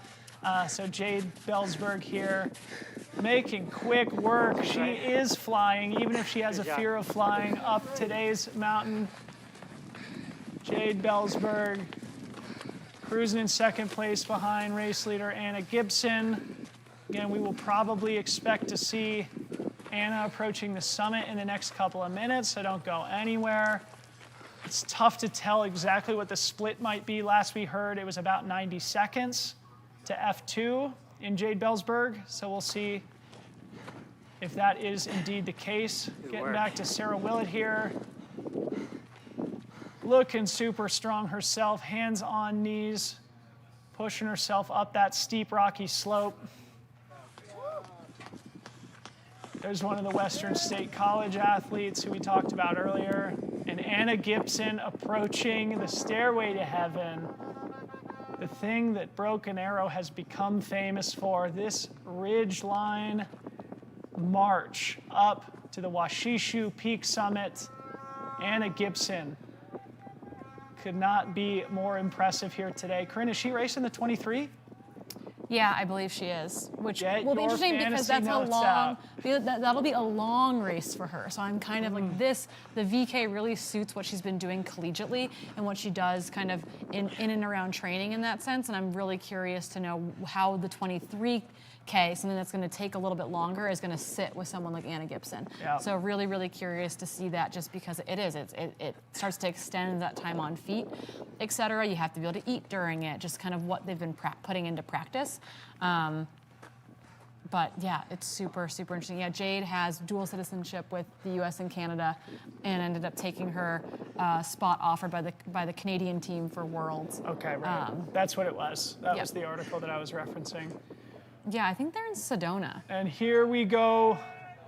Anna Gibson, 2023 champion, about to break the tape here at Washishu Peak Summit. Dominating victory here. 47 low. Again, that's 90 seconds faster than Allie Mack from last year. Remember the name. Remember the name. Anna Gibson. Put respect on that name, Anna Gibson. Oh, awesome there. I think was that Andy right there that just gave her a big high five. Yeah, he's, not to say that Andy's responsible for someone like Anna Gibson, but he is definitely a big-time recruiter for bringing people into the sport. Yep. Sarah on that ladder there. Well, it does look that potentially Jade and Sarah have kept the gap manageable, but obviously Anna Gibson, pretty convincing victory. But man, look at Jade. She's going to be under 48 or just about so 48 strong. flat. What a breakout performance, I think, for Jade. Jade obviously has had a ton of really good performances, but this to me feels like a breakout. Unreal. 47.59 for Jade Belsberg. Some of you might know her as Jade De La Rosa. Yep. Just kind of tracking results over time. Super, super solid runner, but this I think is a standout performance for her. And third is going to be just behind her as well, just over 48 minutes. Going to be probably 48:20 and change on the clock for Sarah Wilhot. What an amazing women's podium. Absolutely phenomenal.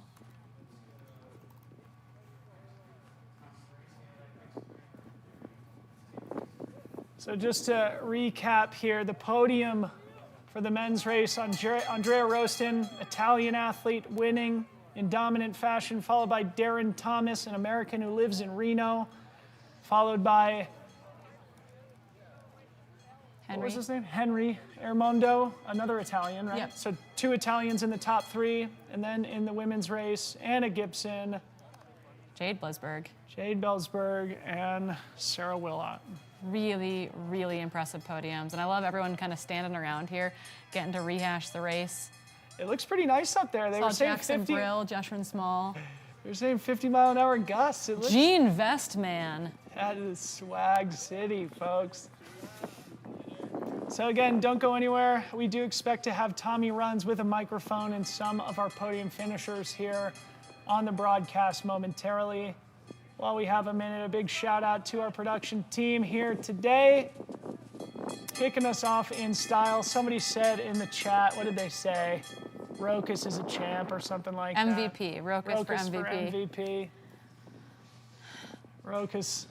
And I'll add too that we are going to be live until about 1:15, 1:30 or so as well. So do not go anywhere. We're going to have people coming into the studio to chat with us once we get them off the mountain. We're going to have some stuff coming to us from the field at the summit there, although it is very windy, so audio is going to be a bit funky, but we're going to see if we can get some audio from the summit as well. Tommy Runs is up there with the finishers, but wow, what an incredible way to kick off Broken Arrow Sky Racing weekend. Unbelievable, Corinne.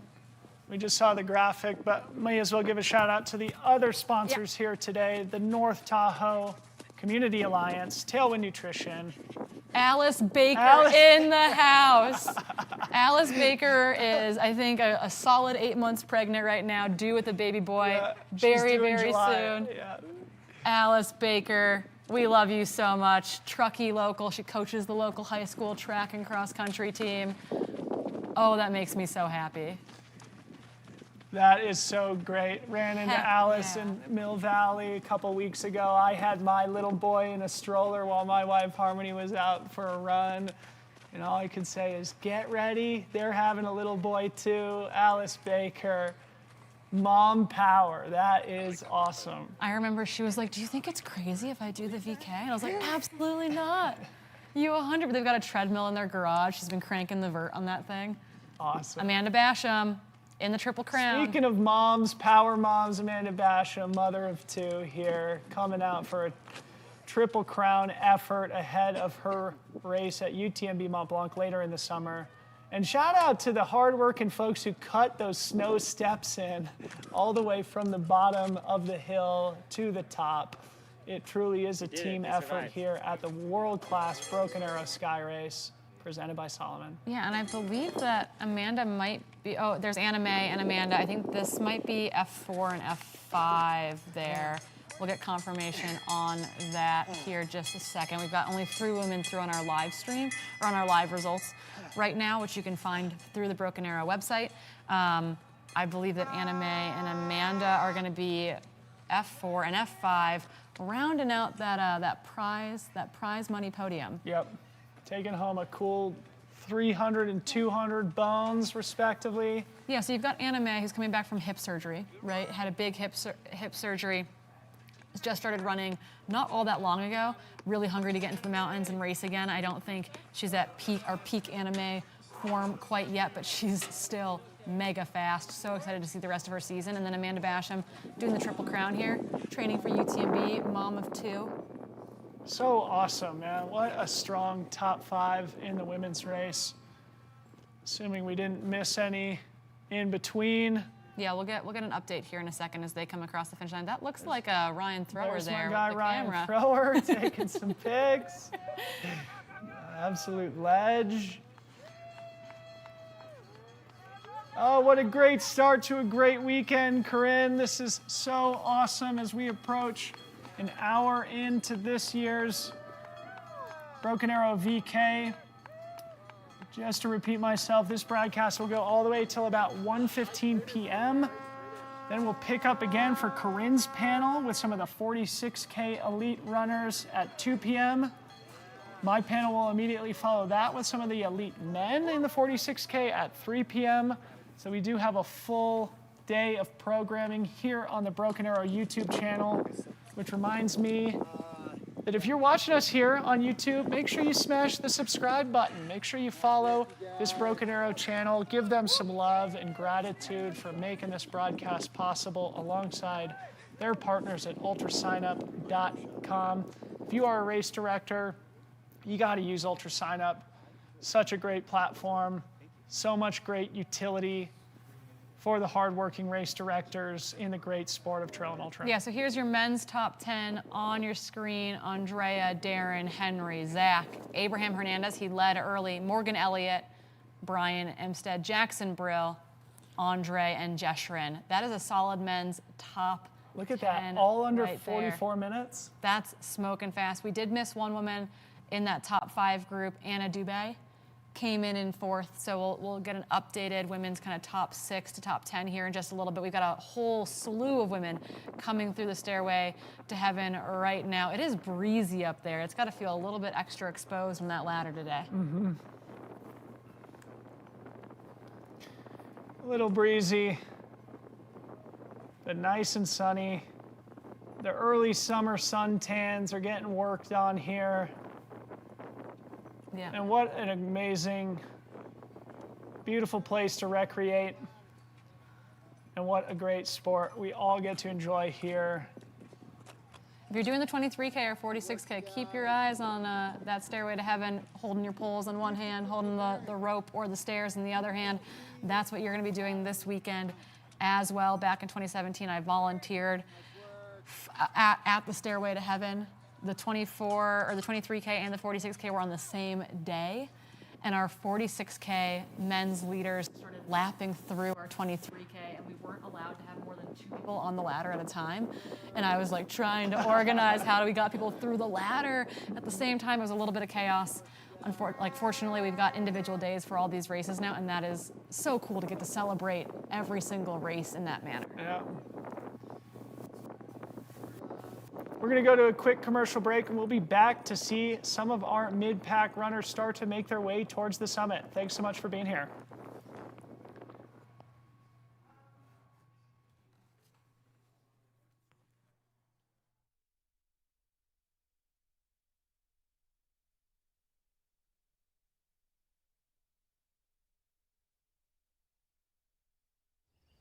You don't get a fire in your belly with a cold breakfast. You gotta light that sucker up with the good stuff. The real stuff. Whole grains and a whole lot of protein stuff. Eating hearty sets the table for epic days ahead. Dig in, and you'll see. It's wild what you and a real breakfast can do.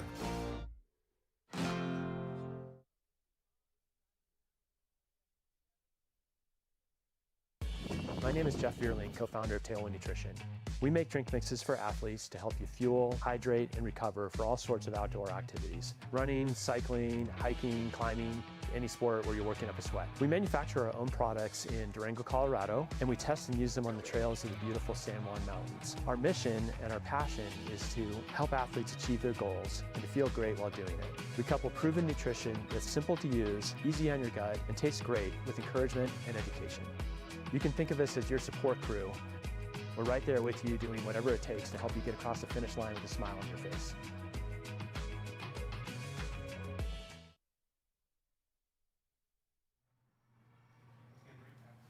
And welcome back to the 2023 Broken Arrow Sky Race presented by Solomon. I'm Dylan Bowman, sitting here with my friend and colleague Corinne Malcolm. Corinne's going to get us recapped on the women's top 10 here in the VK. Yeah, because we do have our women's top 12 or so through right now. What a race. Anna Gibson, the young runner out of the University of Washington, took the win by about 51 seconds over Jade Blisberg, who just came back from racing at Worlds for Team Canada. Out of Great Britain in third, Sarah Wilhote. Really, really strong performances. That's 47.09, 48 minutes even, and 48.25 for that top three spread.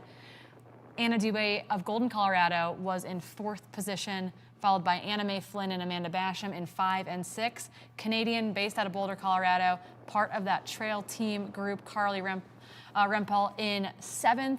Danielle Marquette in 8th, Lindsay Allison, another Triple Crown runner, in 9th, and Karina Anderson in 10th. We got a lot of Colorado representing in the women's top 10. And then I pointed out early on that Sarah Ostawoski, who won Cocodona 250, who's here just doing the VK this week, I think, managed to pull off a 12th in the VK. So unbelievable. Cocodona 250 win to Broken Arrow VK. 12th, running under an hour on that. Wow, so solid. Unbelievable. Shout out to Sarah. Solid. That is a great story. So really, really tight racing in that top three podium bunch. And then really, really solid top 10 performances. But yeah, Colorado representing. We got a lot of Colorado in the house. Colorado goes 4, 5, 6, 7, 9, and 10 in the women's field. So altitude, maybe that's a factor, but really impressive running. Some interesting youth here too. I've never heard of Karina Anderson, only 20 years old, taking top 10, 56 minutes. right behind her too, Carolina Coletta. Also just another Boulder, also 20 years old. So Andy Wacker, tell us what's in the water over in Boulder. Yeah, I mean, Boulder has obviously been an endurance mecca, time immemorial. But wow, they are producing some incredible talent out of there. Speaking of youth, Anna Gibson, only 24 years old. We are going to be hearing that name a lot in the future, I think, Corinne. Yeah, I really, really think so. Yeah. I think that she won the Rut VK pretty handedly last year. I think that now that she, I believe, is done with her collegiate career over at the University of Washington, that we're going to see a whole heck of a lot more of her. Yeah. So can't wait. Anna Gibson. I hope she comes in the studio. The first question I'm going to ask is, where are we going to see you next, Anna? Yeah, where are you racing next, Anna? Give us your summer calendar so that we can block out our free trail fantasy picks. And here we have a visual of what Corinne just relayed through the broadcast here, your women's top 10. What impressive racing on both the men's and the women's side today. Yeah, really, really cool. It does look like at least 2 of those women in the top 10 are doing the Triple Crown. Amanda Basham and Lindsay Allison starting their race weekend off solidly. Super, super exciting. The Triple Crown is like, sometimes it's super tight and competitive, sometimes it's not. I do think that the women's Triple Crown, I'm going to talk about it all race weekend. There are things on the line for them come Sunday morning. Heck yeah. Yep. But yeah, don't go anywhere. Remember, we're going to be in studio through about 1:15, 2 more hours of watching people cross the finish line, of hearing from people out on course. Really, really excited to continue to follow along as people make their way up to the summit, up to that finish line. So as promised, we do have some finish line interviews on deck. We are going to throw it up to Tommy Runs at the top of the peak.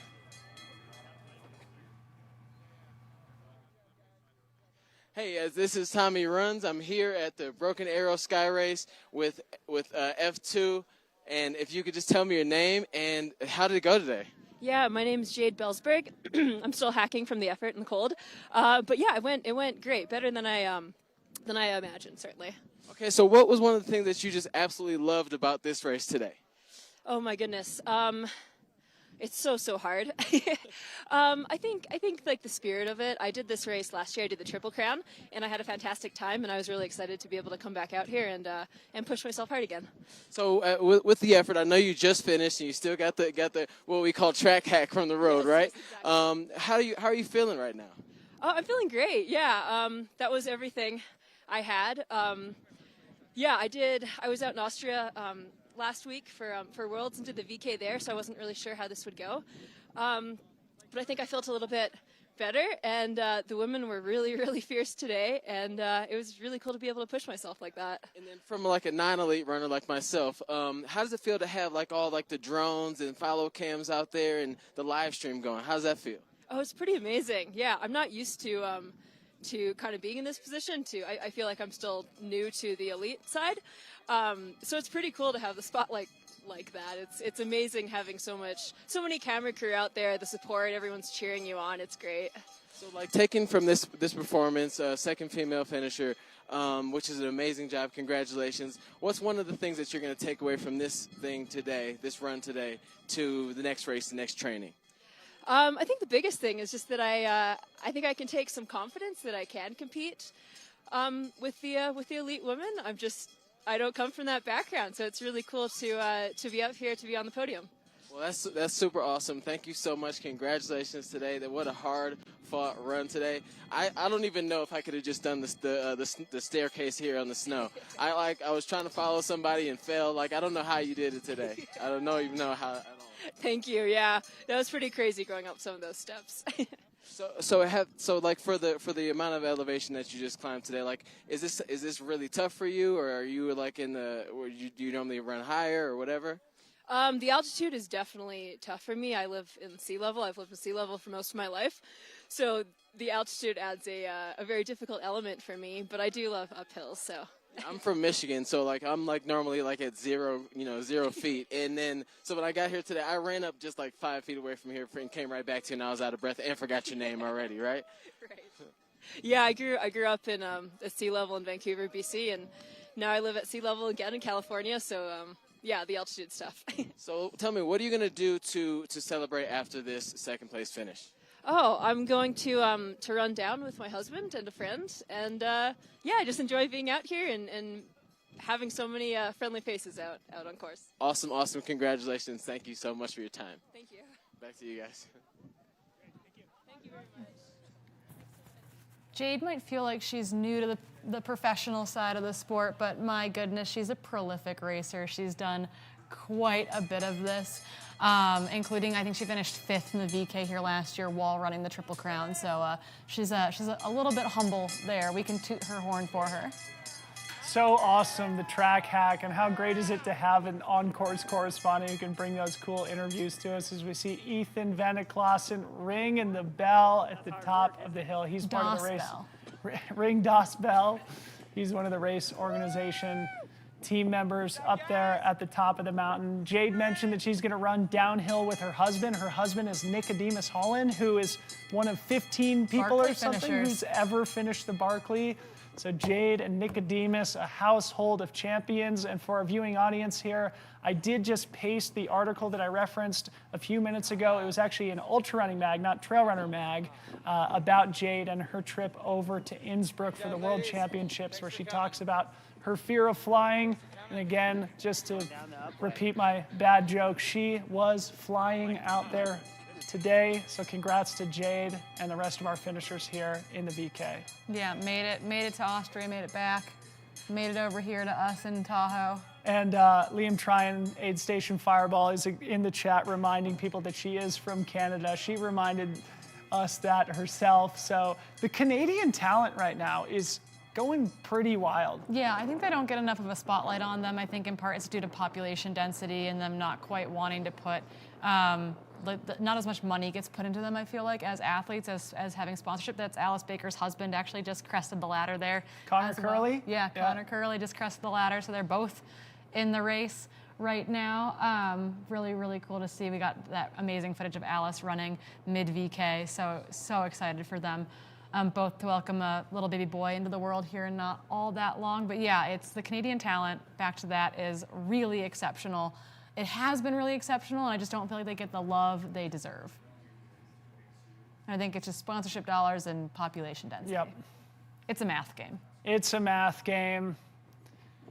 Travis Longcar in the chat telling us that he has posted the fantasy results. Corinne, not to brag, I got 27th place in today's fantasy competition. Not too shabby. I thought it would have been worse than that, to be quite honest, but we had 469 people play fantasy. So who won? It's a person with an anonymous name. They haven't put their I feel real like name. Leah Yingling schooled us all last year. Danny Moreno schooled us all Danny this year. Moreno, Top Mike 10. McMonigal. So, Ooh, a few the familiar names there. McMonigal household's going to be having some arguments over the free trail fantasy picks there if Mike made the top 10 and Leah didn't. So we'll check back in with them later.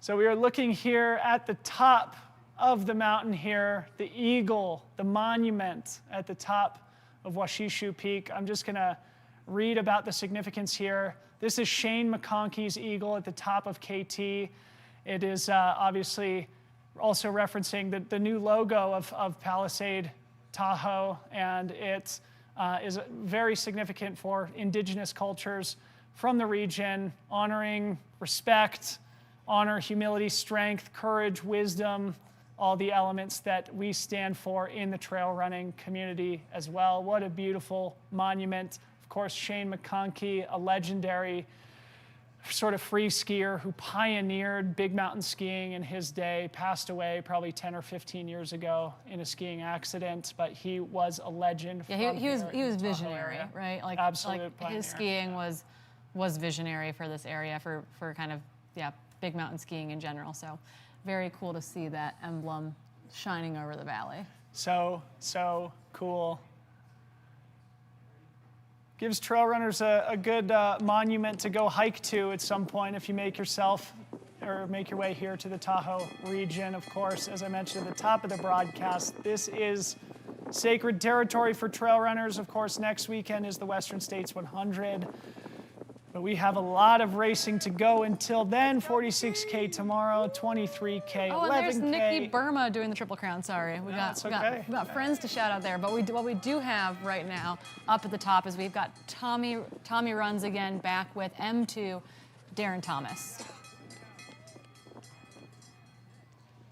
All right, I am here with Darren Thomas at M2 at congratulations at Broken Arrow SKYRACE. Congratulations. How are you feeling right now? I'm ecstatic. This is awesome. This is my first race in over a year, since last May. So I was just coming out here to have fun. I've been injured for over a year, so it's just awesome to be part of the community again.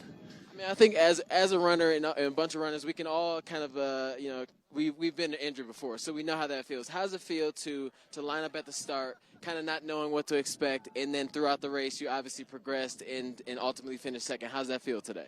It was kind of nice because I had no pressure or expectations or anything. I was just having fun, seeing friends I haven't seen in a while. So, and then as we went up, I felt pretty good. My injury was my foot, but it feels good on the uphill, and I was able to push pretty hard. So it was awesome. Oh, so uphill. You picked a good race to come back on if uphill feels good for you. What was that climb like, though? So snowy. I wasn't expecting that much snow. I knew there was a lot, but they shoveled some steps into it, but the steps collapsed because it was so soft. I just felt like I was kind of floundering most of it. The dirt was nice. I think snow is for skiing, and so it's pretty hard to run on. But felt pretty good the whole time. Surprised myself. Yeah, I agree with you. Snow is for skiing or building snowmen or throwing snowballs, you know? Yeah. But what are you going to take away from this race today? I mean, you said you were off for a year and a half, which is tough to come back from, get back into this race, over snow that you don't like so much, still performed well. What are you going to take away from this one? I'm not sure. I'm just psyched to keep progressing, get more healthy, and do some more races. I haven't really thought beyond today, so I'm just excited to watch everyone else at the other events. I'll be here the whole weekend, so yeah, just psyched. And so what was it like? What's your favorite part of the race? I know, like, as road runners and all this, you know, we all have different little parts of races that we like the most. What was your favorite moment or part of this course today? Oh, this top part for sure. Like scrambling around on the rocks up here and seeing a bunch of people I know I haven't seen in over a year. That was really exciting. Cool. So I mean, I know you just finished, so you don't really know what's next for you. But if you had to just say what's next? Are you going to Disneyland or what are you going to do? Not Disneyland. I'll go jump in Lake Tahoe. Well, it's right there. I mean, it looks like it's right there, but I mean, it's probably a little farther away than you think. But congratulations today. Well done on a great race, and I can't wait to see what's next for you. Yeah, thanks, Thomas. Thank you, thank you. All right, man, see you later. See ya. Man, this is great. So many people out here. The energy is amazing. This whole time I've been just waiting for this big group of people to kind of culminate behind us, congratulate each other, cheer each other in. There are people still coming up the snow steps. So it's been really great to stand here and watch all this stuff. With Lake Tahoe behind us, unfortunately you can't see that beautiful scenery, but I can. It's absolutely amazing. And one thing about trail running and ultra running is the camaraderie and all that is in this community. Everybody out here is in the snow, cheering on their friends and rooting on people that they don't know. So I'm excited to be here. Thanks so much for having me in this beautiful place.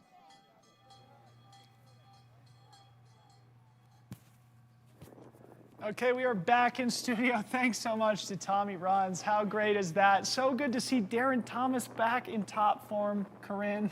And I loved his attitude up there. He's like, I'm just happy to be back. Yeah, he was like, you know what? It's been a while. I'm really happy to be back on my feet. This is great. I love running. I love running pain-free. I don't know what I'm doing I think it's testament to just how good he is, right? Typically after more than a year off from racing, you need to have a couple of those rust busters before you're competing for podium positions. But Darren Thomas, just so talented, securing a second place in under 42 minutes, I think it was, in today's vertical K. So great to have Darren Thomas back again. We're going to try and get some of the podium performers in studio with Corinne and I a little bit later in the broadcast, but for now we want to throw it back to our executive producer. I think that's the accurate title for Mr. Scott Rokas. Scott, how's it going behind the scenes? Good, buddy. Oh my goodness, I'm not sure how you guys are doing at home, but our heart is racing up here for sure. That is very active. I mean, like I said, we've got about 30 plus people out there, 16 cameras. So to cut between each one of those, which one holds the feeds, I've got people in my ears right now. So that was very exciting. I got to say hats off to Dylan and Corinne, to the crew, to Tommy, to throw a 15-minute delay and to be able to fill that time right in the start of the race. I thought that was amazing. One thing I wanted to highlight with one of our sponsors, you might see GoPro cycling down in the lower right. In addition to all the coverage we're doing right now, we have people throughout the weekend, about 8 people that we've given GoPros to, and we're going to do stories on each of those. We've got Kim Rapp is out here. She's celebrating her 5th year free of 5th year since her diagnosis of breast cancer on Sunday. We've got David, who is a military vet and a police vet, and battles mental disorders, and running really helps them with things. And so I'm really excited for all of the weeks after this race that we're going to keep bringing these stories and bringing very, very experience on the mountain back to you guys, and hope you guys see you guys back here next year. So we've got more to talk about. I've got more stats for you, but for right now, I'm going to send it back to Dylan and Corinne, and thanks for checking in with the production team. Thanks so much to Scott Rokas, the man behind the scenes who has been in charge the last 3 years. It's so fun to work together with Scott and his great team behind the scenes. Corinne and I sit in front of the camera. I think we get the disproportionate amount of kudos, especially in the chat, but it really is the team behind the scenes that makes this amazing broadcast possible. So a big thank you to them and all the sponsors as well. Yeah, could not do it with the team behind the team. But yeah, again, we are on live with you all until about 1:15 here local time at Palisades Tahoe. I love watching the conga line of runners come up this stairway to heaven section. On that ladder, you've got a volunteer there making sure everyone makes it to the up to the ladder safely and smoothly. But yeah, this is one of those bottleneck situations in the course that's just unavoidable. But hopefully when I was there volunteering, just like that individual is in that orange-red jacket, I'd say, okay, like, look over to your left. Yeah. Look over to your right. It's a good time to take a breather. What a cool place we are. Good time to take a breather, and they can start to smell the barn, as they say. They sense the finish line is just around the corner, and these awesome middle-of-the-pack runners earning an amazing finish here in the vertical K. We're going to come back and see some of those finishes, but first we are going to cut to another elite athlete vignette that our production team put together for your enjoyment.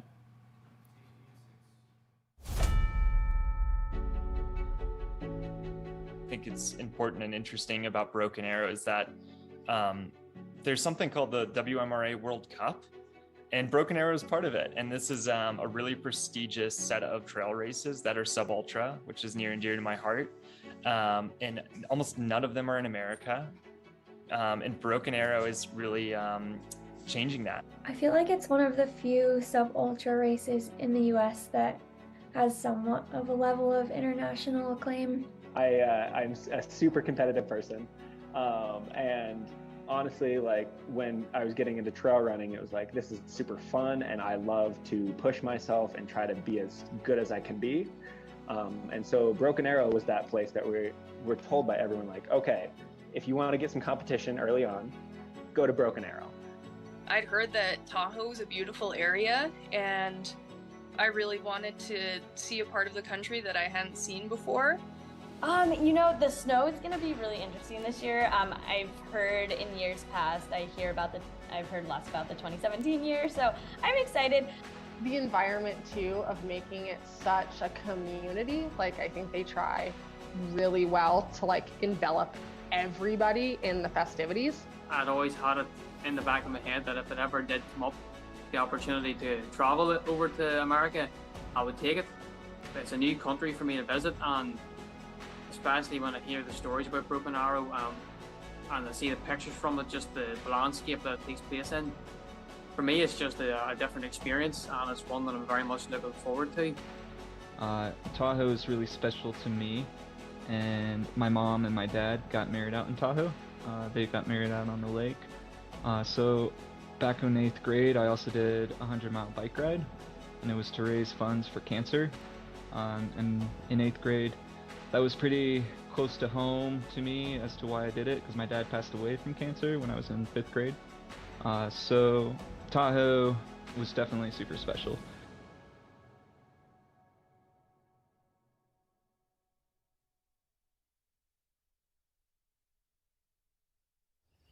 You don't get a fire in your belly with a cold breakfast. You gotta light that sucker up with the good stuff.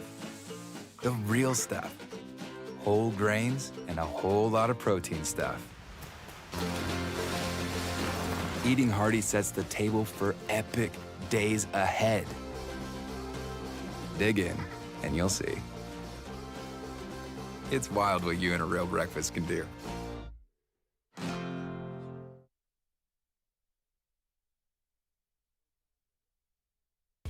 My name is Jeff Vierling, co-founder of Tahoe Nutrition. We make drink mixes for athletes to help you fuel, hydrate, and recover for all sorts of outdoor activities. Running, cycling, hiking, climbing, any sport where you're working up a sweat. We manufacture our own products in Durango, Colorado, and we test and use them on the trails of the beautiful San Juan Mountains. Our mission and our passion is to help athletes achieve their goals and to feel great while doing it. We couple proven nutrition that's simple to use, easy on your gut, and tastes great with encouragement and education. You can think of us as your support crew. We're right there with you doing whatever it takes to help you get across the finish line with a smile on your face.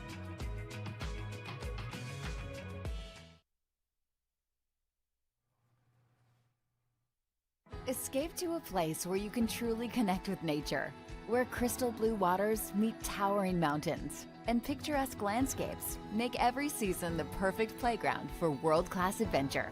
So dive in and feel what it's like to be on top of the world. Join us in preserving the natural beauty and take the Traveler Responsibility Pledge.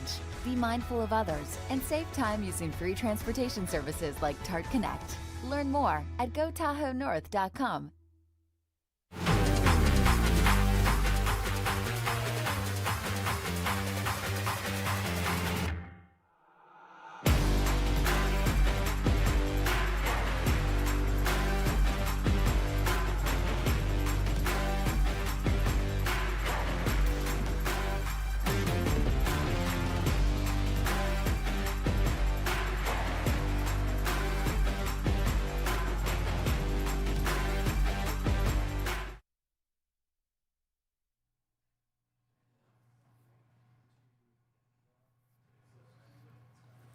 Okay, and we are back in studio here at the 2023 Broken Arrow SKYRACE. Corinne, this has been incredible. Not done yet. Not done yet. And with that being said, we are going to throw it back up to the top of the mountain for Tommy Runs and some more athlete interviews.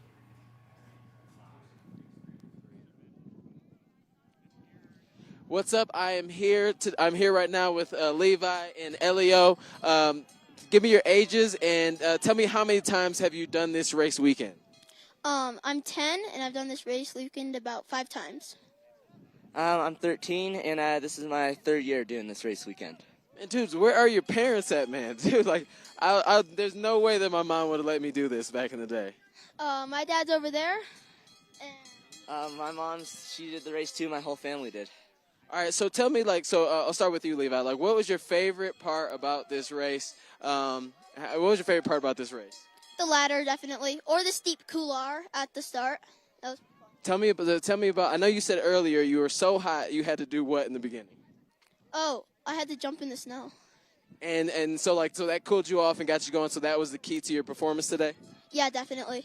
All right, so what was the key to your performance, Elio? Because I know you crushed it. I saw you run through the finish line. What was the key to success today? I just tried to stay with this one guy, and I finally passed him at the end, and that made me happy. I was just trying to stay with him, and I did it.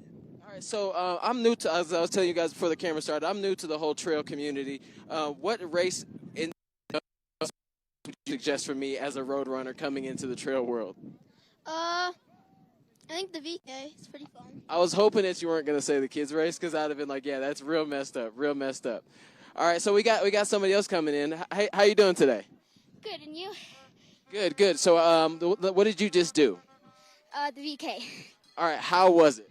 It was really fun. What was your favorite part? I keep asking everybody else. What was your favorite part?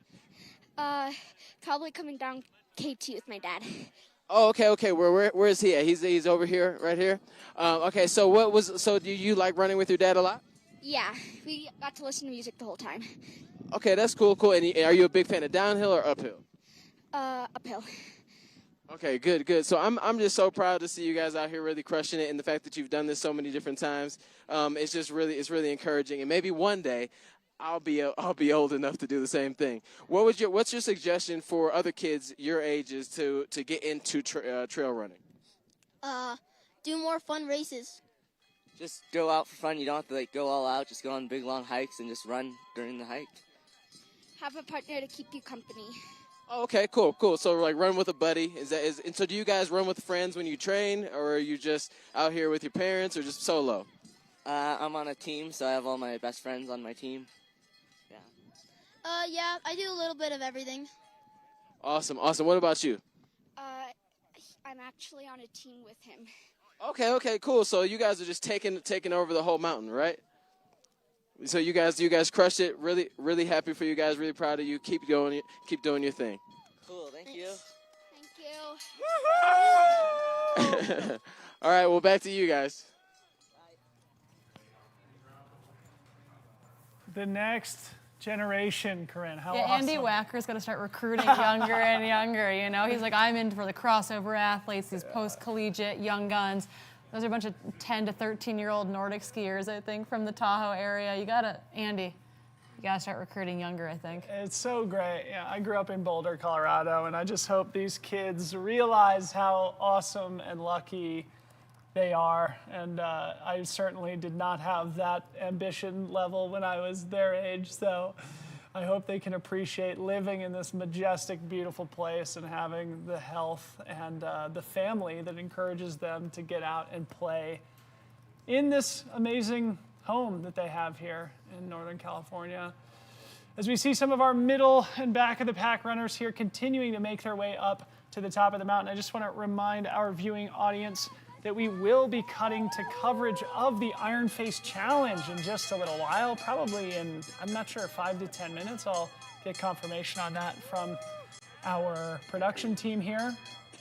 So yes, it will be about 5 or 10 minutes before we cut to the Iron Face Challenge. We'll add more context to what that is, but just want to let everybody know that we do plan to broadcast for another hour and a half. So if you are planning to do anything, save those plans for later in the afternoon, or at least bring your earbuds and bring us along with you. Yeah, we had some people in the chat saying, I'm supposed to be driving up there right now and I can't stop watching the live feed. And it's like, yeah, don't watch us while you're driving, but maybe have your buddy watch us while you're driving. Yeah, just listen. I call it, I'm the passenger princess. I get to sit in the front seat and watch whatever I want and someone else has to drive. No, it doesn't always work that way, but You know, get up to Tahoe. If you're watching from the Bay Area, come hang out with us. If you're watching from home, I'm so glad. Like, that's the cool part, I think, of this live coverage, is that it's hard to get to these events. Maybe it doesn't work in your year, your calendar, your finances, etc. But being able to like be totally transported to these events with the live coverage is really, really phenomenal. It really is, absolutely. And I think it's so good to have visuals here of sort of the middle and back of the pack too, for people to see that obviously like a VK can be intimidating, especially when you see photographs from Broken Arrow and the Stairway to Heaven, but these are everyday athletes who have jobs and families and responsibilities. They're not necessarily chasing the podiums like the folks we saw earlier in the broadcast. They are out just to challenge themselves and move their bodies in a beautiful place, and there really is nothing better than that. So shout out to each and every one of our finishers here today. As Brendan Madigan says, whether you're first or last, you are a rock star, and that is the philosophy of Broken Arrow. So again, a shout out to these runners making their way up towards the finish line now. Yeah, and it's cool that we are doing coverage longer this year, which means that we get to see more of these finishers come across the finish line. Oftentimes, you know, live coverage cuts out after the women's podium, but to be able to hang out and get to see more and more people make their way to that summit finish line to get that medal before they take the tram back down to us here in the village is pretty cool. That's a unique experience. Back to the Stairway to Heaven here. Many people with poles here. Yeah, good snow baskets, nice work team. Yeah, super, super important when there's that much snow on the course. Otherwise, you are going to be post-holing with your poles essentially. So really good to see some of that. I'm sure there was a lot of really awkward slipping around today during the race. We saw some of that actually early on the live feed, including at the front of our women's pack. We had some slipping backwards on some of the steep snow. One of the things that may be fun to talk about briefly here, Corinne, is just like the importance of events like this to mountain communities. I was at an event with Strava a few weeks ago where Caroline Gleich was talking about, you know, just the importance of supporting mountain communities and the people who are employed that, you know, often are working kind of hospitality jobs, and just like, you know, people come here to recreate, to enjoy the beauty of the mountains. And, you know, a race like Broken Arrow really does encourage visitors to come and support those local communities. And what better place to come and spend some time, bring your family, push yourself, teach the kids a little bit about mountain culture and about mountain travel. And it's great that Broken Arrow is able to do that here for this local community. Yeah, it's cool, and a lot of that I think goes back to the people. There's Alice! Alice Yes! Baker! Alice Baker making her way up those final We gotta cut steps. to the finish line. Go to Cut the to the finish finish line. line. There Alice she Baker! is, Alice Baker. Heck yeah. Big smile. Due in July, Alice Baker. Connor's gonna be waiting up there for her. So freaking cool. He's right across the finish line waiting for her. Nice work, Alice. That is going to be a picture and a story. Baby's first VK. Yes. They will remember that one for ages. Oh, and we got a hug, hopefully an interview here with Tommy. And of course, I think Connor is still working for Solomon, our presenting partner here today. Connor's been a long time member of the trail running community, a long time sales rep for Solomon. He's up there shirtless, braving the elements there. Classic. With the mom-to-be Alice Baker. That was awesome. That was really fun. It was beautiful. How was yours? Yeah. Alice, how was your race? I'm not sure if our audience can catch any of this audio, but okay. But I can't. It's fun to get a little run at the very end. Yeah. The star of the show. Thanks. Yeah. So, and a reminder to our audience now, obviously, the finish line is at the top of the mountain, so you got to make your way back down to the village. Some will run all the way back down. I actually think with the construction, everyone's tramming. Everyone's tramming this year, okay. Yeah, I think you have to take a long way down if you want to run down this Actually, year. have a good visual of it there, sort of a traverse along the front of the face of the mountain to the tram, where they'll catch a lift, Back 2,000 down to vertical us. feet back down to us. What What a cool And race. they will be, everybody who takes the tram down is going to be greeted with a scene here in Olympic Valley. One of the things that makes Broken Arrow so fun is that there are so many of these peripheral events, group runs, how-to clinics, athlete panels, and of course there's a plethora of great shops and restaurants for people to enjoy, but it really is a festival atmosphere. It's a great opportunity to connect with the trail community. And it's not cold and like sort of spitting snow like it was last year, so you can actually hang out outside in the sunshine, get some coffee, eat a pastry. Oh, we got puppies on course. I love it. Okay, receiving word that we have a cool flyover of the Iron Face Challenge, which is coming up here in the back half of our broadcast. So to set the context and help you understand, we're going to show you that flyover now.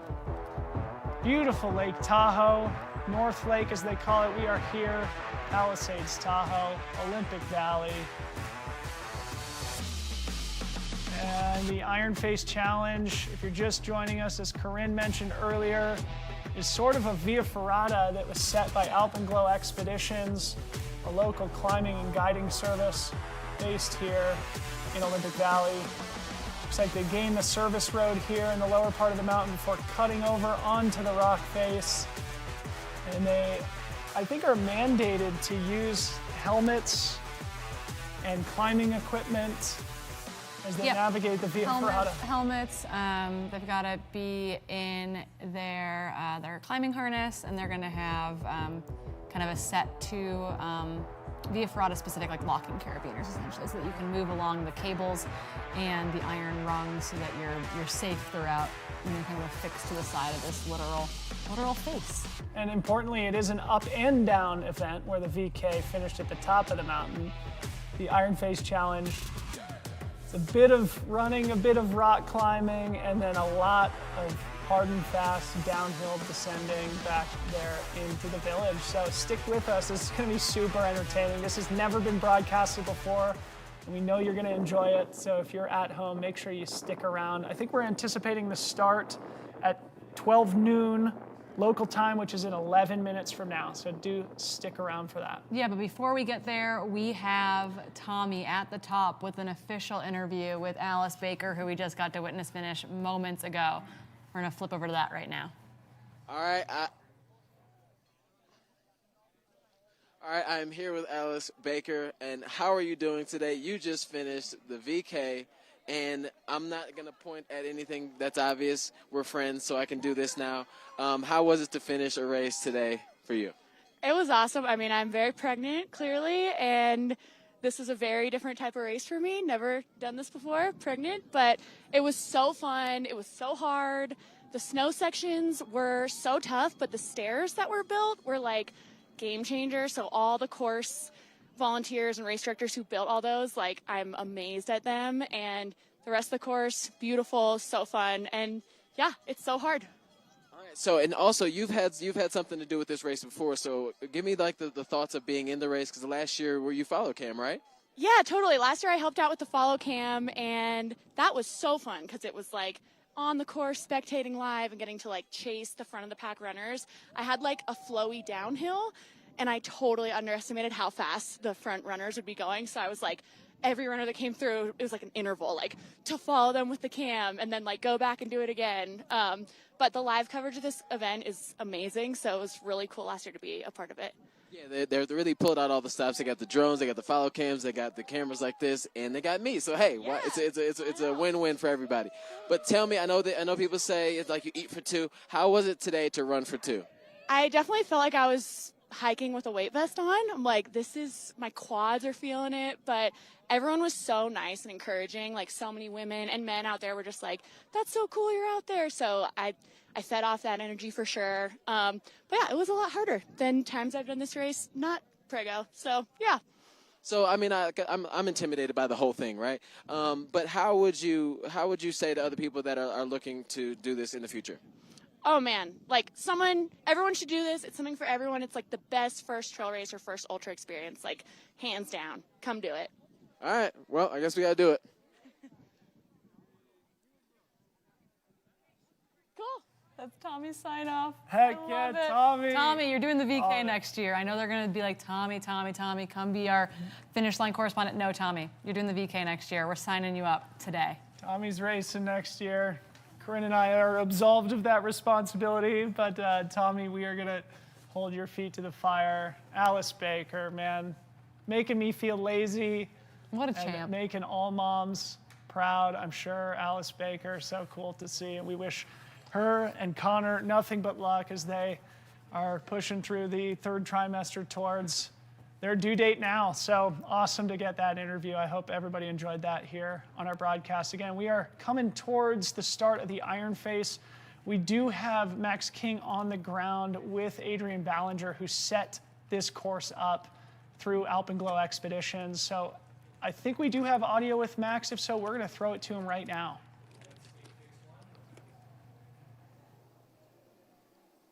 Hey, King, I am here with Adrian Ballinger. He is the founder of Alpenglow Expeditions. If you guys don't know, Alpenglow is the kind of the brainchild, the mastermind behind the Iron Face Challenge. Am I right?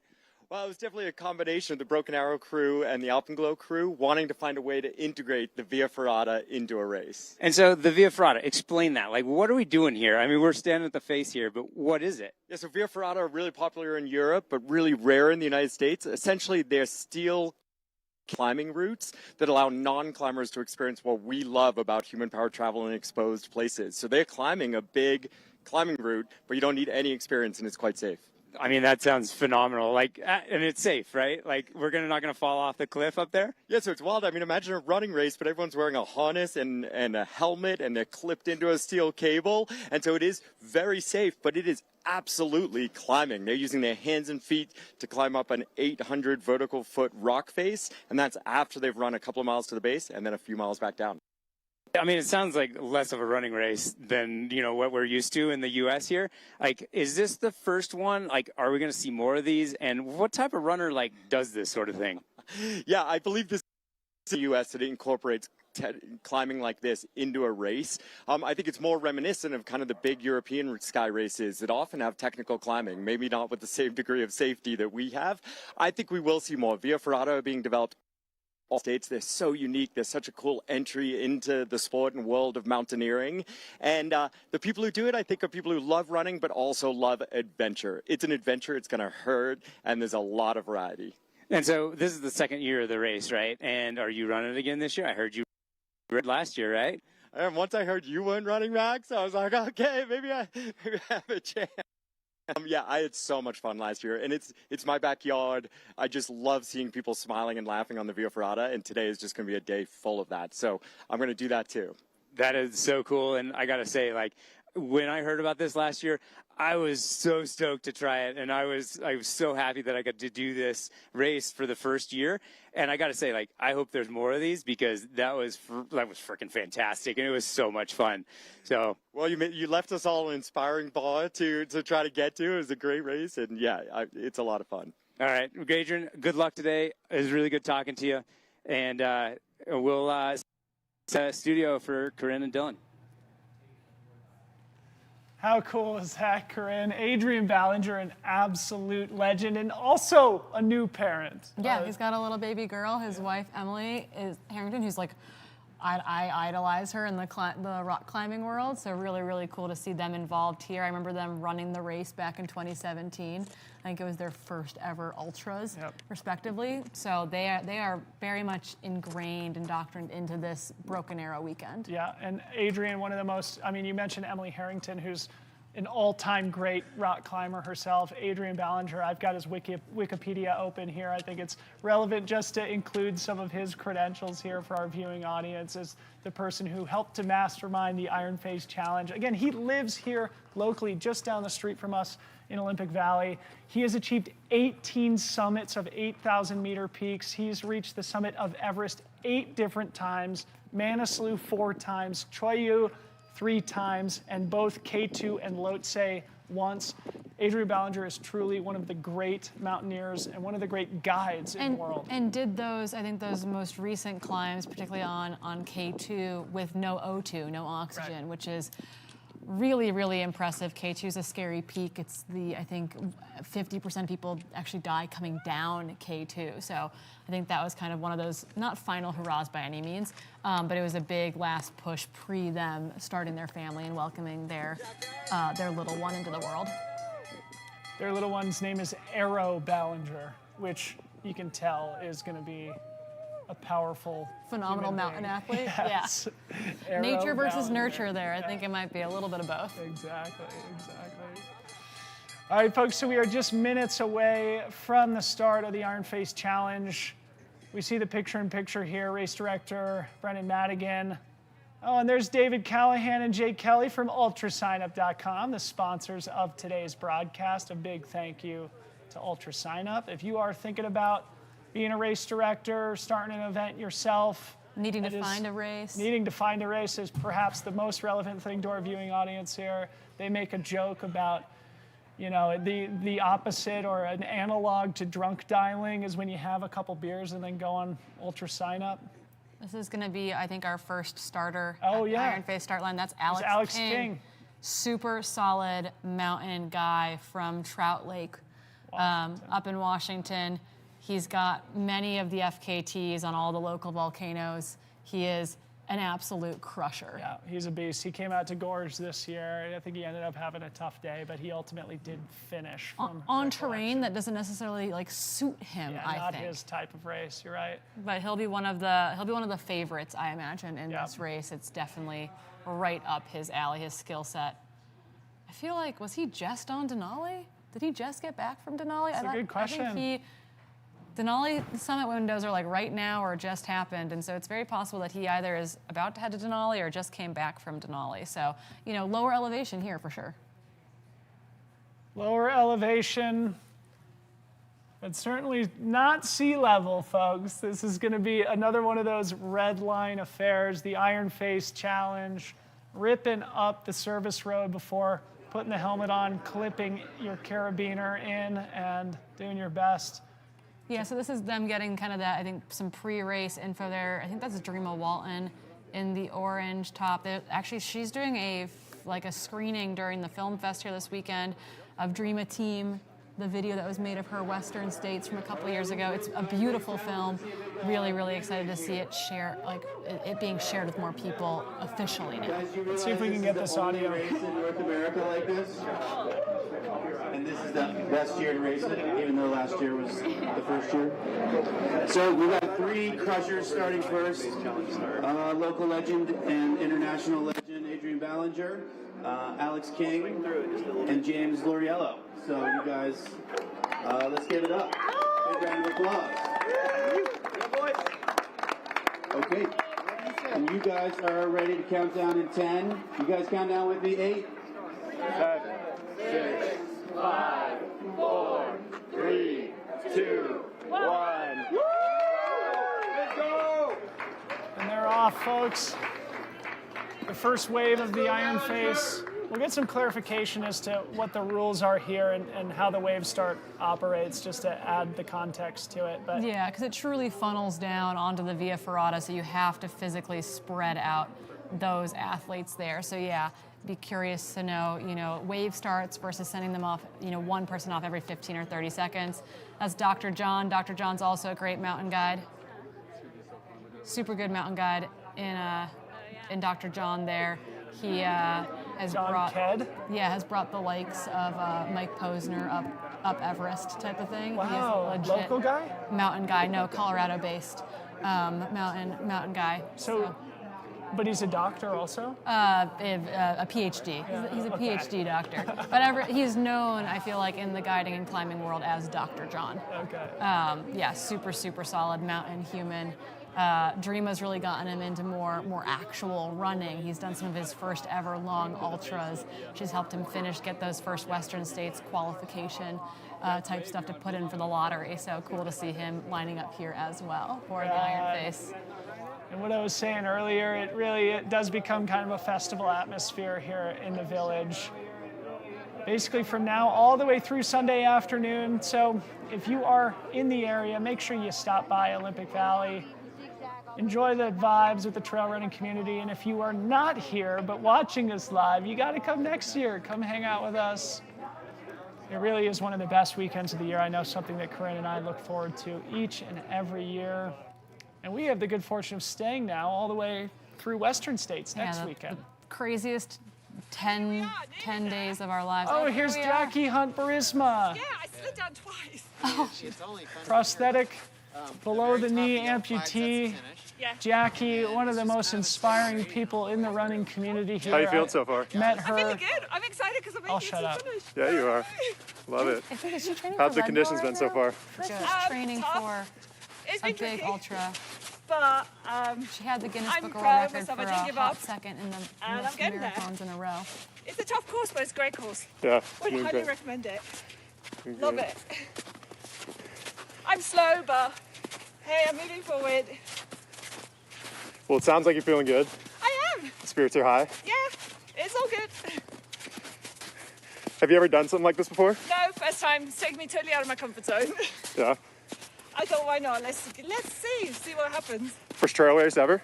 No, I've done trail races, but nothing this technical and at altitude. So yeah, and not in snow. The snow's been tricky. Yeah.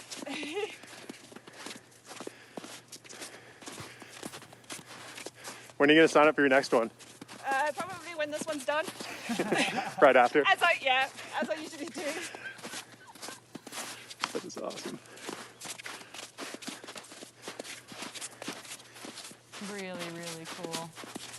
She's going to make it up to the finish of the VK, which is something she's very, very excited about.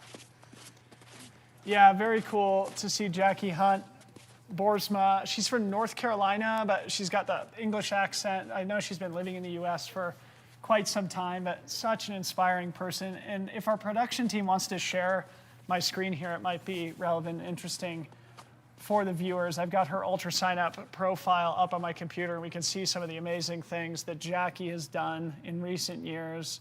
You'll notice that in 2022, where was it? Yeah, 2022, she did Across the Years 6-day in Phoenix, where she covered 200 miles. Unbelievable. A lot of 100-mile events, a lot of timed events, a lot of, sort of the shorter distance, still ultra marathons, 50 milers, 50Ks, etc. So a big shout out to Jackie. I'll put a link to her Ultra Sign Up page here in the chat for those who want to check her out. I'll also try and find her Instagram account, so you can go look at that as well. Yeah, and then we mentioned the film that Dreama will be showing this weekend. They're showing that tomorrow night, Saturday evening, 7:30 to 8:30 p.m. in the Palisades Ballroom. That's the film called Dreama Team, about her Western states. It's a really cool film. So if you're around, hanging out in the village Saturday night, nothing to do, 7:30 to 8:30, Palisades Ballroom, Dreama Team, come check it out. That is the woman on the right-hand side of my screen in that orange top, getting ready to do the Iron Face Challenge. Yeah, and shout out Chris Warden. He's reminding me in the chat here that Jackie recently moved from North Carolina to Arizona, so they are neighbors. Chris Warden, of course, from Viper Running. So thanks to Chris for that correction here in the chat. And this is so awesome, folks, as we go picture in picture here. We see some of the final finishers here in today's Vertical K. The true back of the pack. Awesome athletes, human beings, taking a day to go hike up to the top of a high mountain, enjoy a spectacular view, and know that they've achieved something awesome with their day, with their week. Start the summer off on the right foot.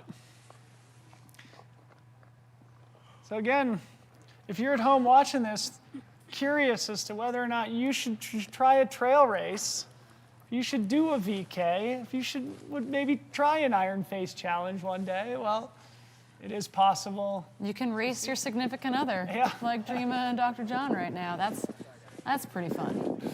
So it looks like they probably give them at least a 3 to 5 minute gap in between waves here in the Iron Face. Yeah. So they'll probably be sending people off for quite a while. An hour plus. Yeah, I think we will have some aerial shots too from that, which will be really, really cool to see.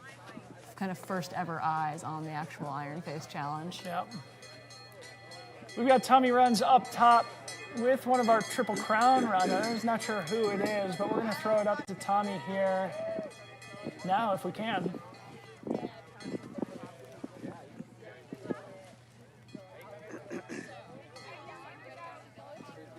Not quite ready yet, folks. Bear with us.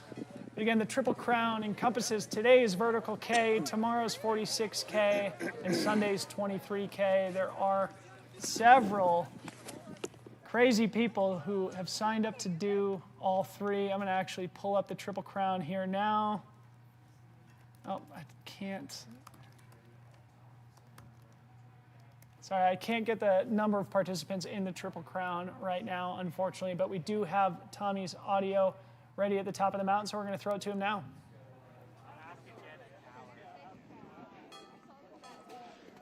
Tommy Runs again here at the finish line. I have Kathy Morgan with me. Come on a little closer so we can, let's act like we like each other. How was it today? Oh my God, it was fabulous. It was really fun. I'm so excited. I'm usually like nervous, you know, when I do the Sky Race. This is my third time here, and I missed it last year because I was pregnant. So yeah, I'm really, really excited to be here today. I'm really blessed. Postpartum, 8 months, so I'm doing all three. This year, so it's going to be a big challenge, but I'm really excited. Today's really great. The weather's so great. Well, 8 months postpartum, just to do one race is absolutely incredible. But for you to be going after it and doing the next two. So talk to me about how this race went for you and how you enjoyed it, and then also what you're going to do for these next couple races. So, it really helped watching all the live feed, these stories from Trailmaster, Steve. I feel like I'm well prepared today. So I brought my sticks. I have my traction. So it was really slippery the first mile, but I felt pretty prepared. As far as how my body goes today, it's great. This is definitely a warm-up. So I'm even more ready tomorrow. Wow, the VK is a warm-up for you. You are a rock star for sure. But I think it's really cool that you mentioned that the live stream and all the videos and things that helped you get prepared. So you kind of looked over those and all that to get ready? Oh, yeah, yes. Since they started this, actually, like every time I get an email, just to give us an update. They gave us an update back in, I think it was April, that it's still a go, and in May. So I kind of read through it, and then I would check weather, of course. I did also check not just the live stream, but like the posts, and then like look at the map. I just need to be prepared, especially with lots and lots of snow. I want to make sure. I actually felt like I was a little bit over prepared because I even brought like nutrition and gloves, but yeah, no, I felt great. Well, if you're not going to use that nutrition and gloves, I'll take them because I was cold and hungry up here. Are you okay? Well, I'll give you some spring energy. Yeah. Well, thank you so much, and good luck tomorrow and Sunday. Okay, thank you. I'm excited. I'll see you guys tomorrow. All right, back to you guys. Thank you. Breakfast. You gotta light that sucker up with the good stuff. The real stuff. Whole grains and a whole lot of protein stuff. Eating hearty sets the table for epic days ahead. Dig in, and you'll see. It's wild what you and a real breakfast can do.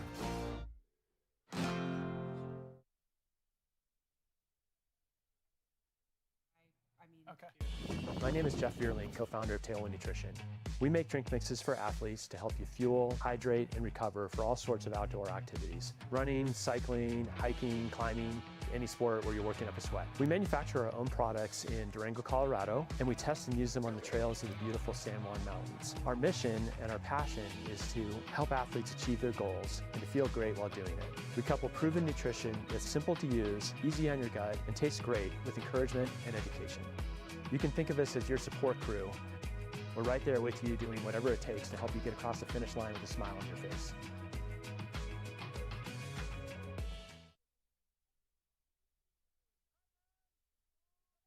Escape to a place where you can truly connect with nature, where crystal blue waters meet towering mountains, and picturesque landscapes make every season the perfect playground for world-class adventure.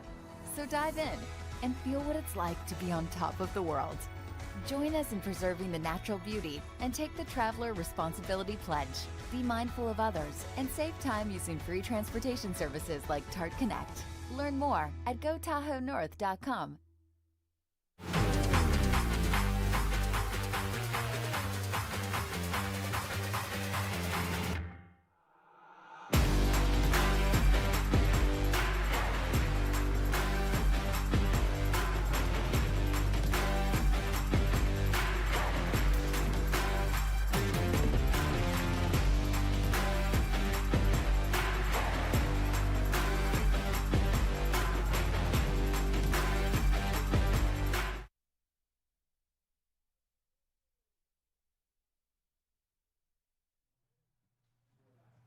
And welcome back in studio to the 2023 Broken Arrow Sky Race presented by Solomon. I am Dylan Bowman, joined as always by Corinne Malcolm. And you may have noticed we have a third guest here in studio. This is Kirsten Gwynn from the North Tahoe Community Alliance, the NTCA, one of our great sponsors here today. Kirsten, how are you? I'm doing well. Thanks for having me. You were just telling me you've lived here for 25 years. What makes the North Tahoe area so special? Well, in the summer months, it's definitely our trail network and the access to the lake and how it all really comes together. So we have hundreds and hundreds of miles of trails, and the network, it's interconnected. There's paved bike paths. There's plenty of single track. There's a lot of dirt trails, and just the way that any ability level can connect those systems and get, you can get around town, you can get from here to there, or you can just go out and put together an endless amount of loops. And it's great for training, it's great for recreation, it's just a beautiful place to be on the trail. Yeah, we feel very fortunate and maybe a little bit spoiled to be here this weekend, really for the next 10 days. We've both lived in and around the Bay Area over the last decade at different times, never at the same time. We couldn't both live in the Bay Area at the same time, but both have spent a lot of time here. I'm just kind of wondering, reflecting on, the amazing trails here, to live here, to vacation here, to train here, to race here. Broken Arrow is a really fabulous weekend for all of us runners and recreators, but also I think for the broader community. Tell us a little bit about why Broken Arrow is so special. Definitely. Well, this race and this event and the people that put this race on, they really get to the heart of what our community is all about.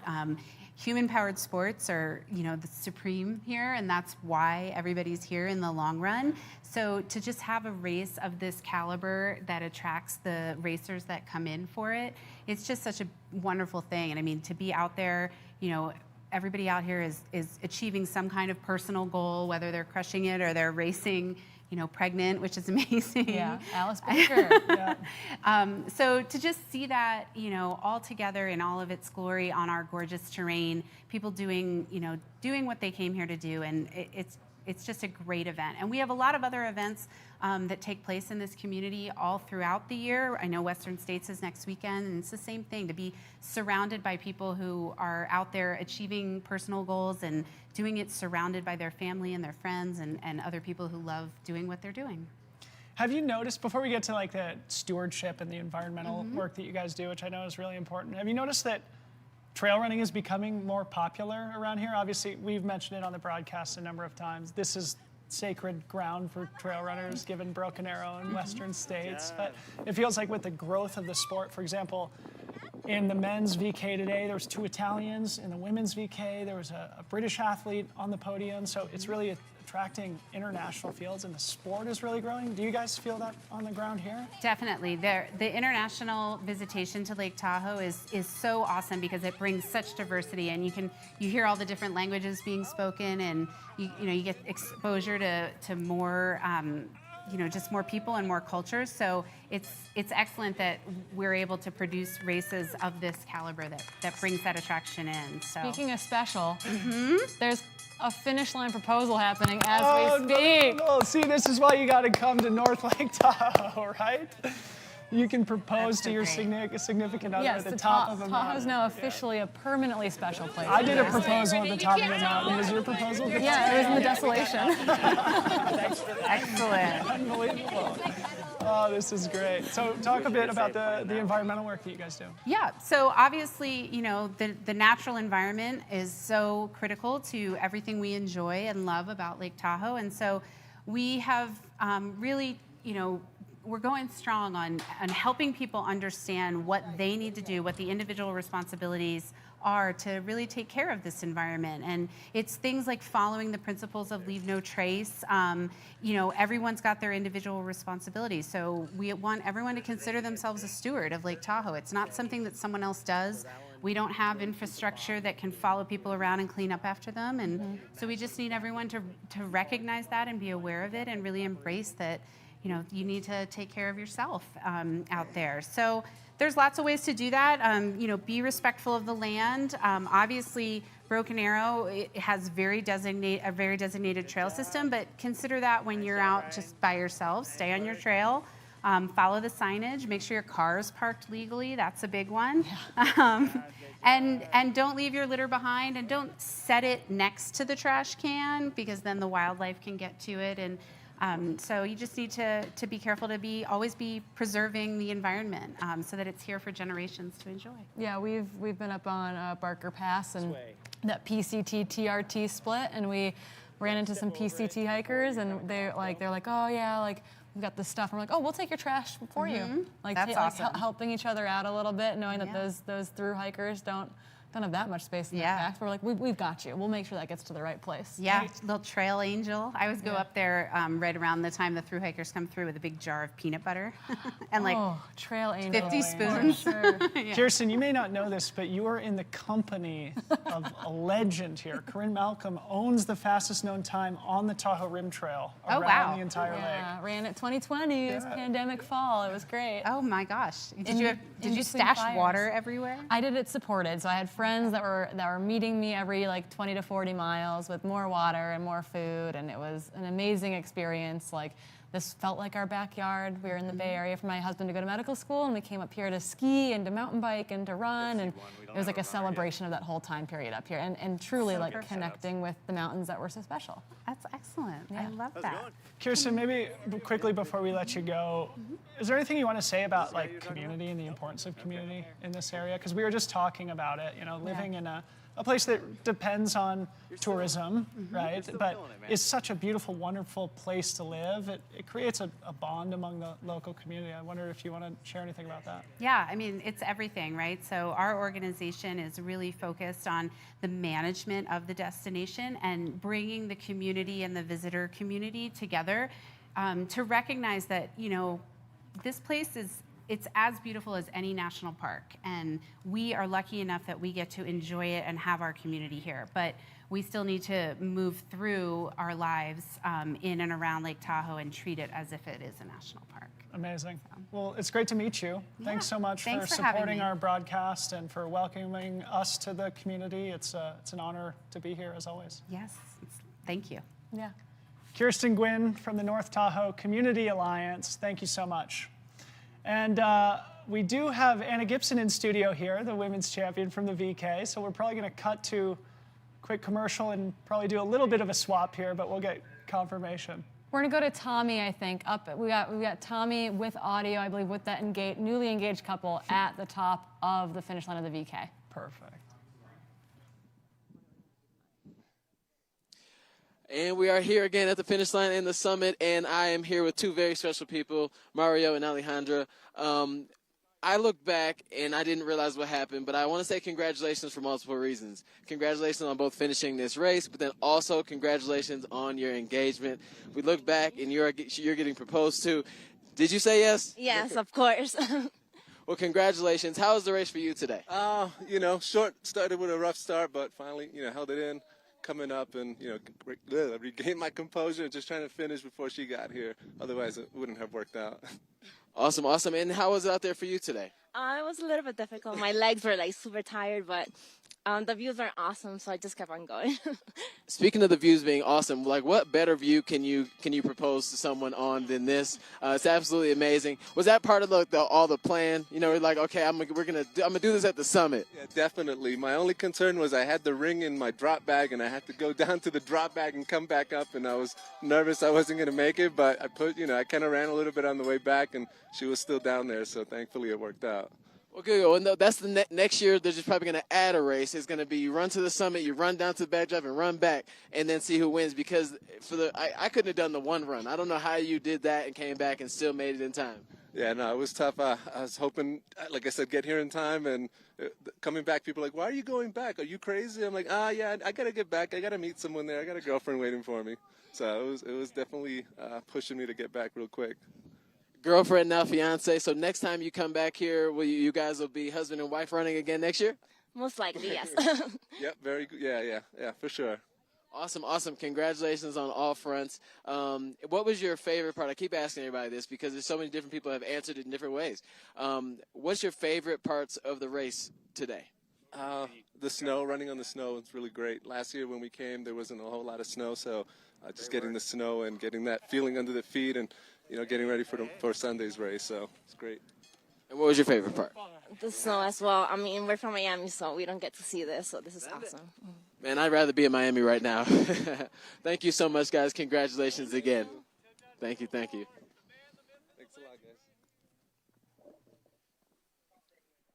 Copy that. Sound is good. Okay, we are back in studio with women's winner of the VK, Anna Gibson, one of the stories of the day. Anna, say hello to the viewing audience. Hello. How are you feeling? How's the ride down the mountain? Oh, the ride was great. Yeah, I feel good. Well, we want to hear about the ride up the mountain. You were crushing it. Yeah, that part was definitely more fun and a lot more challenging. Yeah, it took us a second to ID you. It was hard to find our leading ladies. It took us a second to get a final ID on you, and then as soon as we did, we were like, oh, of course. Obviously, we had to pull up your NCAA results. It was a whole thing. Talk about before we jump into like the race specifics, talk about the fast pivot you just made from a little race called NCAA Championships to Broken Arrow here this weekend. Yeah, I mean, quite the turnaround. I mean, I've had Broken Arrow on the calendar for quite a while now, so it's just been something for me to like look forward to the last couple weeks, and the NCAA is really intense. Like, it's completely different and a totally different type of environment than the trail running scene just in general. So yeah, I've just been looking forward to this. This is kind of like vacation for me. Yay, well, and now you've got some extra cheddar to spend on vacation, so that's pretty nice. Yeah, it's super nice. Well, 47 minutes of hard-fought effort up the mountain. That's a good way to start a vacation. But I think you probably made a lot of new fans today. So tell people a little bit about yourself. Obviously, you're just finishing a collegiate career, but you're from Wyoming, living in Seattle, but sounds like there may be more changes on the horizon. So introduce yourself a little bit. Yeah, like you said, I'm from Jackson, Wyoming, and I mean, I grew up like trail running to train for cross country, but kind of been focusing on track the last couple of years, and just finished up my 6th year at University of Washington.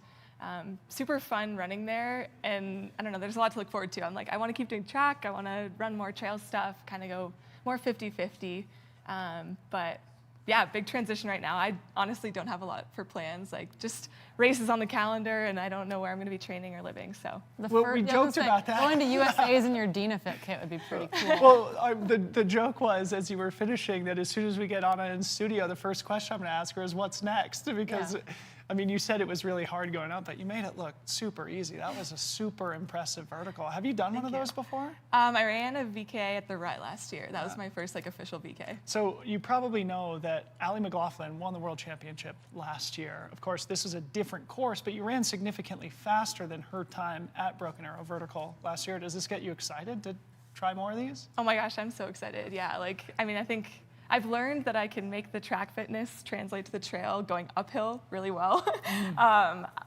Yet to be seen how the downhill legs work. Like even the downhill section in the VK, I was giving away time. I was going backwards. Guys were going by me. I was like, oh no, I'm just running as hard as I can. I just feel like a baby deer, learning how to walk on the downhill. But yeah, the uphill is good right now. So. Yeah, I guess speaking to that, are you in the 23K on Sunday? Are we going to be tracking you again? I am in the 23K. I definitely was focusing on the VK, so the 23K might be more of a fun run for me. Don't sandbag, no sandbag. We'll see. There's glissading involved. I feel like Wyoming background, some mountain experience. There's going to be some downhill glissading. Hopefully that will feel a little bit better than some weird rocky running. Yeah, time will tell. We'll see on Sunday morning how I'm doing. It brings up something that that's come up in a lot of conversations with runners on my show recently, which is just the nature versus nurture thing. For example, like Adam Peterman, right? He was on the same trajectory you were as a collegiate athlete, now world champion, Western States champion.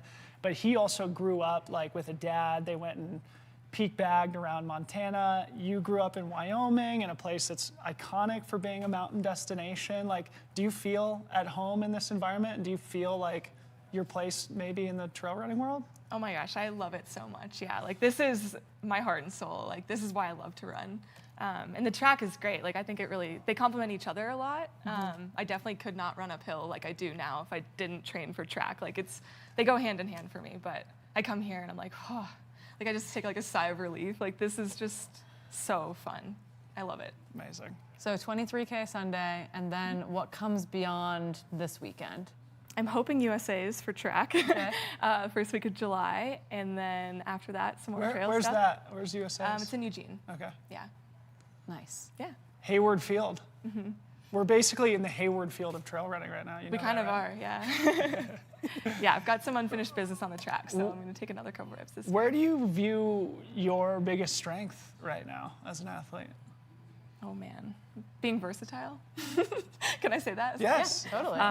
Yeah, like, I don't know, I just feel like you can do every type of running you want to do. Like, what's stopping you, you know? So. Sweet. Yeah. I guess so 6 years in Seattle. I think that Seattle, I live in North Beacon Hill, so I run out in Issaquah a lot. I'm a little bit biased. But, you know, I think that people think of Boulder, Flagstaff, et cetera, as these like trail running mecca hubs. But we've got some sick trails out in Issaquah. Do you find that you've been able to get a little bit of a mountain fix throughout collegiate stuff, or is it normally like, it's summer, I'm going home, mountain time? Definitely the latter, but I get my mountain time in Seattle during the winter because I just go up and ski. Yeah. I honestly haven't done enough trail running out there because I just leave for the summer and I go back to the Tetons, but yeah, it's been fun starting to explore. Yeah, we got some good stuff. Mm-hmm. We won't blast about it too much online. We want to keep it to ourselves a little bit, but yeah, it's okay. Speaking of the Tetons, tell us a little bit about that local community. We just had Kirsten from the North Lake Tahoe Community Alliance, and obviously Jackson and the Teton area is similar in terms of it being, you know, a mountainous environment with a really tight local community of outdoorsy people. What has that meant for you growing up? Oh, I mean, it's so inspiring. Like, there's people who are just out there crushing, like, and it's not about racing, even for a lot of people. It's just like going up mountains as fast as you can, or doing like the longest day ever, like. And yeah, people are just out crushing no matter their ability level. So I mean, that's played a huge part in making me love running and going up mountains. Yeah, I love it. Sweet. Congratulations. Thank you. So cool to watch you race today. Thanks. It's great to get to know you a little bit. We'll look forward to the VK or the 23K on Sunday. Yeah. Are you on the panel on? Yeah. No, not on the panel. She's okay. not on the panel, guys. We made it. We'll work we made on a our mistake. programming. We might fix this. Wait for a call from us. Okay, we are going to throw to a quick commercial break before we go check out some more Iron Face action. You don't get a fire in your belly with a cold breakfast. You gotta light that sucker up with the good stuff, the real stuff. Whole grains and a whole lot of protein stuff. Eating hearty sets the table for epic days ahead. Dig in, and you'll see. It's wild what you and a real breakfast can do.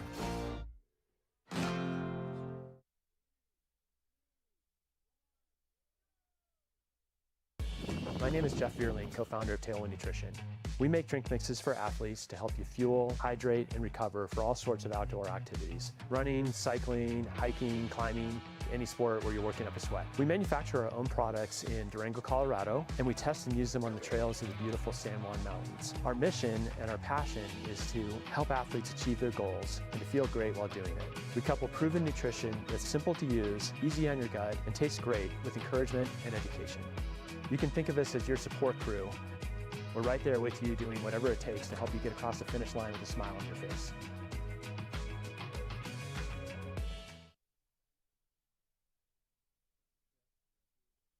Escape to a place where you can truly connect with nature, where crystal blue waters meet towering mountains, and picturesque landscapes make every season the perfect playground for world-class adventure.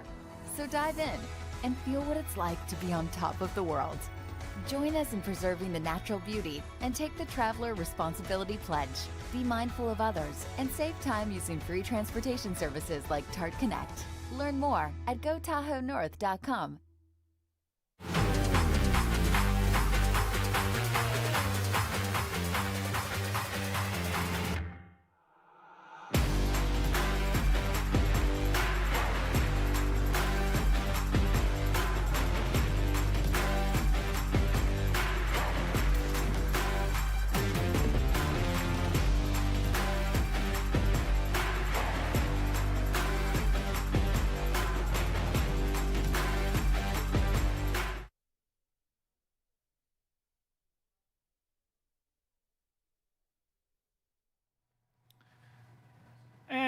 we are back here with Iron Face coverage of the 2023 Broken Arrow Sky Race. Corinne, how awesome is Anna Gibson? That was fun. Oh my goodness, I love her. I can't wait to see what she does next. Really excited to see her hopefully perform super well at USA's. Yeah. Again, there's the USA Championships coming up for the track and field in just a couple weeks in Eugene. She's got some unfinished business on the track, it sounds like. I don't think NCAA's was quite what she was hoping for. I'm sure she had just a phenomenal season. But what you see on your screen right now is actually shots from the Iron Face Challenge, including basically we all have drop bags, right? We've used drop bags in races before. Well, this is the drop bag equivalent for climbing equipment. We've got helmets on the ground. We've got climbing harnesses on the ground. From our angle, we can see like 12 different camera shots. And so we've been watching runners come here, get those harnesses on. They've got someone there to assist them. They've got Via Ferrata specific, those 2 lock-in carabiners. They're sewn in such a way that if you took a fall, they've got this little bit of elastication to them that rips to like help you fall some, but like basically like supports the fall. It's kind of like a crash barrier on the side of the hull. It's a crumple zone essentially, but it's for extension. There's Dreama Walton making her way up the Iron Face Challenge. Moving. Yep, you can see her dragging that carabiner along the course, bringing it through all those sections. Nice work, Dreama. So cool. Yeah, very, very cool to see all of this. So this is sections kind of on the lower face. They'll get up to the upper face. I think she has to make a transition here between 2 cable lines. But there's rungs on this face as well, metal steps. At one point, there's a metal cable line that they're like literally walking across the cable line between 2 rock faces. What a really cool style of event. I loved how Adrian said that it's a good way to give non-climbers the feeling of the climbing big mountain experience and some exposure, but in a safe environment. Is that Dr. John chasing his wife? No. Not Dr. John. I think this was one of the guys that went off in that group behind them, who looked like he made fast work up that road section of the course. Because again, they run up to this face, they get into the harnesses and helmets, they get onto the cable line, they do the Via Ferrata, they discard, or they give away their helmets and their Via Ferrata kit, being that harness and carabiner system, and then they run back down to where they started. And then they embrace gravity and tumble back down here into the village. Yeah, here we go. So as we observe some of our brave Iron Face runners, quick programming notes. Very soon we are going to be welcoming the men's champion from the VK in studio here, and he's going to have a very special interpreter joining him. I think Corinne's going to take a quick break at that point, and then at 1:15 we're going to kind of wrap up, but then at 2 o'clock Corinne's going to be hosting an elite women's panel here in the village. That's also going to be live streamed, and at 3 o'clock I am going to be hosting an elite men's panel. So if you're sick of us already, well, too bad. You got to stick around and you get to hang out with us all day long. We've got panels going on tomorrow for the 23K. I'm running a nutrition panel, I believe, midday as well, with a bunch of really fun guests. It's sponsored by Spring and Tailwind. It's Maggie's on it. It's really, really fun. Unfortunately, Abby Hall was supposed to be on it, but will not be joining us this weekend. We'll get here next week, post kind of making it through some medical appointments. But yeah, oh man, Via Ferrata. Evidently, Max has audio here, and he may be able to give us a little bit of his expert perspective as an Iron Face champion. Max, what's happening up there?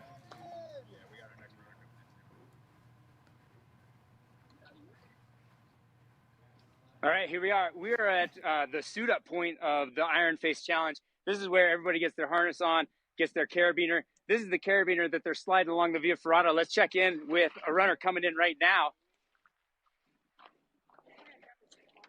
All right, so what we're going to do is we're going to suit up with the harness. This has our lanyard and our carabiner attached to it. And then we're going to put a helmet on. They're going to head up the Via Ferrata route on the Iron Face. Are you ready for this? I'm ready. You feeling good? Awesome. All right. Have you ever done this before? I've done a Via Ferrata, but not this one. Okay. So Rita she's looking like a pro. She says she's done a Via Ferrata before, and so this is going to be awesome to see.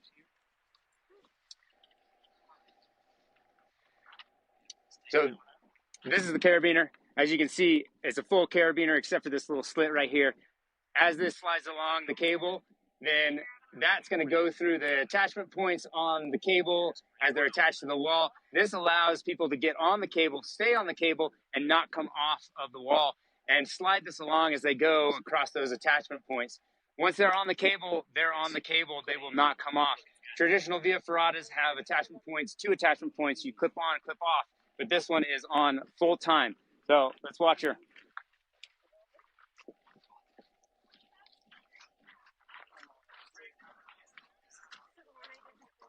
Yeah, so Sarita, she's about to attach to the cable. You can see how that carabiner clips onto that.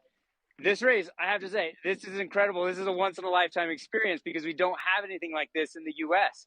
This is the only one like it. And to be up here on this route, on this via ferrata, is just such a different experience than what we normally get. It's awesome. It's so cool. You're exposed. It's a little bit scary, I won't lie. But you're totally safe with this carabiner and your lanyard attached to your harness. But it gives people kind of a little bit of a different sense of racing, of how mountain racing, you know, could be. And it's just something, it's that next level of mountain racing where you're tied in, attached to the wall, and it's just super awesome. So let's check her out as she goes up. Okay, so you'll see this plate, and then watch as she moves across that attachment point. You'll get really good at it. And she's going to keep moving on up, all the way up that cable, across that next attachment point, slides her carabiner over that, and she's on up. How's everything going? Any issues or...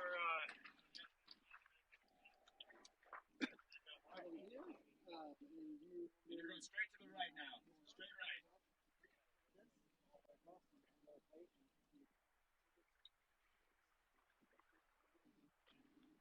Yeah, so, I mean, this is, like I said, this is a unique race. Can we do this anywhere else in the U.S.? Let's find out, because I know that talking to Adrian earlier, there are other via ferrata routes that are being developed here in the U.S., and whether this can become a thing or not remains to be seen, but this being the first one, I think is a really good test piece for this type of racing. It's so much fun. I could see more and more races like this developing in the U.S., and we kicking off a kind of a series of via ferrata races, just like the Iron Face Challenge.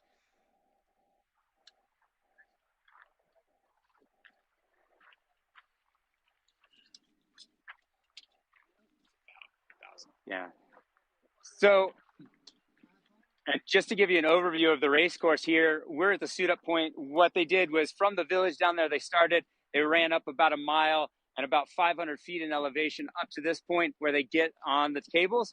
From here, they have about 1,000-foot climb up this head wall all along the Via Ferrata route. After they get off of that 1,000-foot climb up at the top, they run straight across the top, where this year they've got a little bit of a surprise with the snow this year. They've got some kind of like trenches dug into the snowbanks up there on top, where they're going to have to navigate across a really steep slope, but it's safe. Andy here has cut in some steep, some slopes or some trenches into that snow, and then they'll come off of that and then run all the way back down to the village where they're going to finish. Their total time for all of that is what counts, and that is their time for the finish of this Iron Face Challenge. What's the fastest time on this course, Max? I don't know. Who has it? All right, so we're waiting for some other runners coming, and we will be back with you in a little bit. Go back to the booth, see Corinne and Dylan. Is that about the right voice? Okay, we are back in studio here.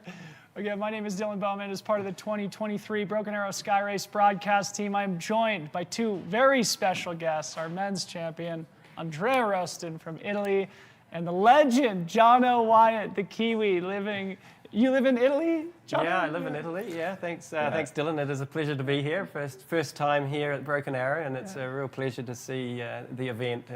And big ups to Brendan and all of the team that puts on such a great show. It's great to have you, and of course you're going to be acting as our interpreter here. But before we get to the man of the hour, maybe just first introduce yourself for those who are maybe newer to the sport, who don't know the myth, the legend, the stature, Mr. Jono Wyatt. Just give a quick introduction to your background and credentials. Sure. I grew up in cross country, and then when I discovered mountain running, suddenly I found that I found my niche, and uphill running was my thing. So I had 6 times the World Mountain Running title.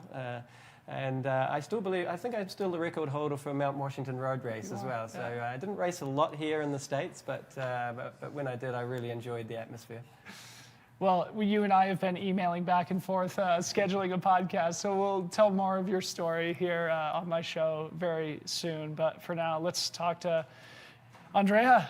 Amazing, amazing performance today. Maybe first, tell us a little bit about yourself, where in Italy you're from, and why you decided to race at Broken Arrow.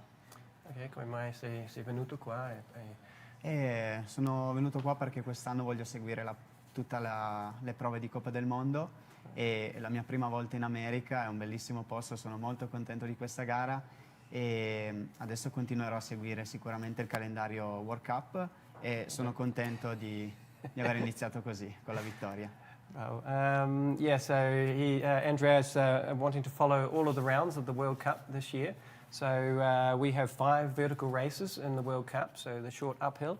And it's his first time here in USA, and he's really happy to be here. And of course, to come here for the first time and win, I think was a big thrill. We were watching the broadcast, and your friend and fellow countryman Francesco Pupi was in the chat, and he said, Andrea is our best uphill runner in Italy right now. Did you just compete at the World Championships? Quest'anno è stato un buon anno, sì, sono stato il più forte in Italia ai campionati mondiali, sono contento del risultato, il 14° posto mi soddisfa e oggi è andata ancora meglio perché è la mia prima volta che vinco una prova di Coppa del Mondo. Yeah, so recently, just last week, Andrea was 14th position at the vertical uphill in Innsbruck at the World Championships. There was an exceptionally strong field. He was really happy with that. And today, to win the first round, the first stage of the World Cup, means he's in good form and really happy with the progress. You know, here in the U.S., obviously, a lot of the disproportionate amount of media attention goes to ultra-distance racing, but this vertical racing and sky racing and sub-ultra-distance racing is becoming a lot more popular. Could you maybe tell us a little bit about the history and the spirit of vertical racing and mountain racing in Italy and Europe more broadly? In Italy? Hai capito? Dici un po' la storia delle gare vertical, perché qui in America è più ultra, invece Vic è più... Sì, in Italia c'è tanta tradizione della corsa in montagna classica più corta e anche del chilometro verticale, ci sono tantissime gare, alcune anche fanno parte del calendario di Coppa del Mondo e ci sono, secondo me, 4 o 5 dei più bei chilometri verticali al mondo. Solo in Italia. In Italia, sì. There's very much a long tradition of vertical short races, the vertical kilometers, and so there is more. There are more races and more participants doing that. It's great to see from my side. It's great to see here today so many starters here. And Andrea was also saying that some of the best, the most beautiful vertical races are in Italy, close to his home. Yeah, they were talking about one of the races in the chat. I can't remember exactly which one, but they were saying that you had set the record at that event and that, again, you were the best vertical runner from Italy. But maybe talking a little bit more about your goals for the future. Obviously, you're going to be racing the World Mountain Running Association circuit. It sounds like the World Cup. What are your goals for that circuit and where can people expect to see you compete again next? I miei obiettivi futuri? Sì, soprattutto per Coppa del Mondo. Sì, adesso gareggerò già nella 23 km di domenica e poi continuerò a seguire tutto il calendario dalla Nidegl alle prove italiane sicuramente, a Malonno, al Nasego e verso fine anno gareggerò anche alle finali in Gran Canaria. Sicuramente con questo inizio continuerò a seguire alla grande questa Coppa del Mondo. Yeah, so he is going to continue with the World Cup races for this year. He will also be competing on Sunday in the 23K. It seems a long way to come all this way and not to take that opportunity. And the next race after that will be in France, and of course he'll be competing in the vertical uphill races in Italy.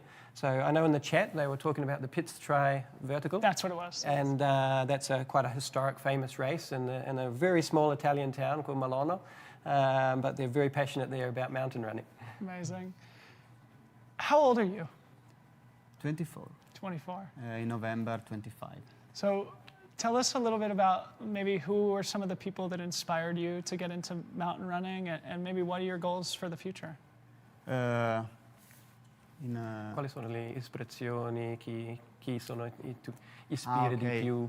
Sicuramente ho iniziato seguendo le gare di Kilian Jornet e anche questo signore qua di fianco che ha vinto tutti i mondiali che poteva vincere, è grande ispirazione per me, anche Marco De Gasperi, e adesso mi ispirano sicuramente ancora quei grandi campioni che corrono forte nei trail e spero magari un giorno di diventare come loro.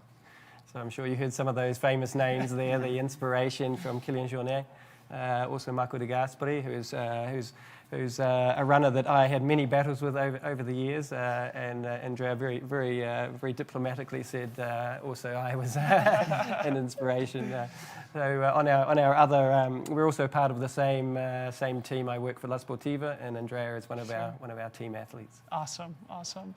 Well, it's great to meet you. Congratulations on your victory today. We look forward to seeing you race in the 23K, and on behalf of the race and the race organization, thanks for coming to Broken Arrow. Grazie. Thank you. Thank you, everybody. Thank you. Andrea Rostin, everybody. We are probably going to take a quick break and come back with a little bit more Iron Face coverage here before we wrap up today's broadcast. You don't get a fire in your belly with a cold breakfast. You gotta light that sucker up with the good stuff. The real stuff. Whole grains and a whole lot of protein stuff. Eating hearty sets the table for epic days ahead. Dig in, and you'll see. It's wild what you and a real breakfast can do.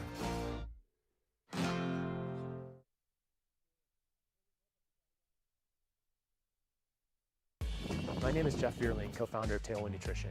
We make drink mixes for athletes to help you fuel, hydrate, and recover for all sorts of outdoor activities. Running, cycling, hiking, climbing, any sport where you're working up a sweat. We manufacture our own products in Durango, Colorado, and we test and use them on the trails of the beautiful San Juan Mountains. Our mission and our passion is to help athletes achieve their goals and to feel great while doing it. We couple proven nutrition that's simple to use, easy on your gut, and tastes great with encouragement and education.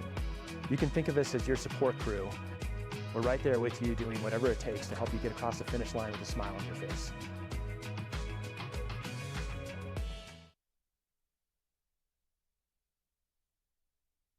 Escape to a place where you can truly connect with nature, where crystal blue waters meet towering mountains, and picturesque landscapes make every season the perfect playground for world-class adventure.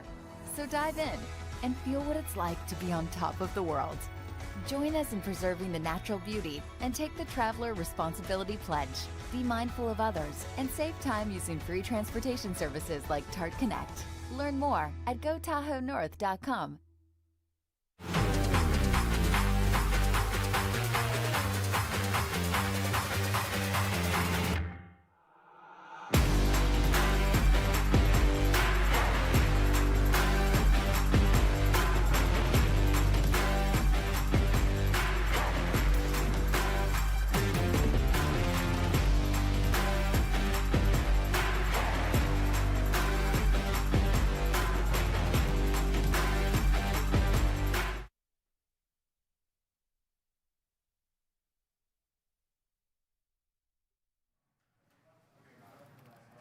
And welcome back to the 2023 Broken Arrow Sky Race presented by Solomon as we come back to Dreama Walton in the Iron Face Challenge.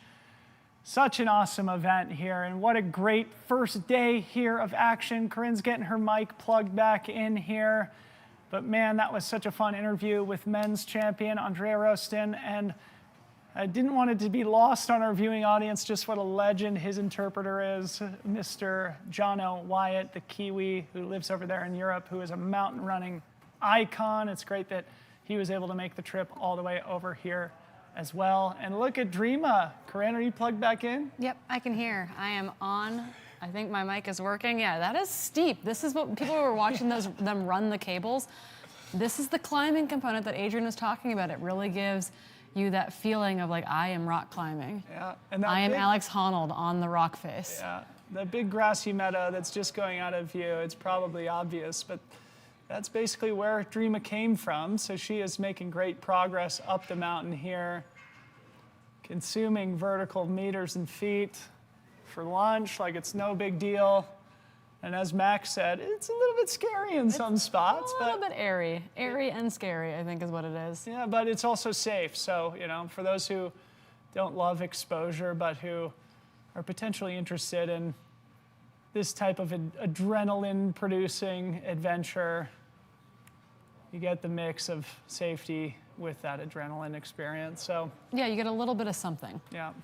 Pretty awesome that they're able to pull the broadcast together for this and add this element to this year's production. Again, a big thank you to Ultra Sign Up for making the broadcast possible this year. And look at the fan at the top of the hill here. Love this. I think that's one of our course marshals is my guess there. They've got their harness on. Probably an Alpenglow stud of a guide who is out there to make sure everyone is safe and sound this weekend. Yeah, it's a big deal, right? Making sure that all of our runners make it around this mountain, over the tops of things, through the techie sections, safely back to the finish line down here at the village with us is a big deal.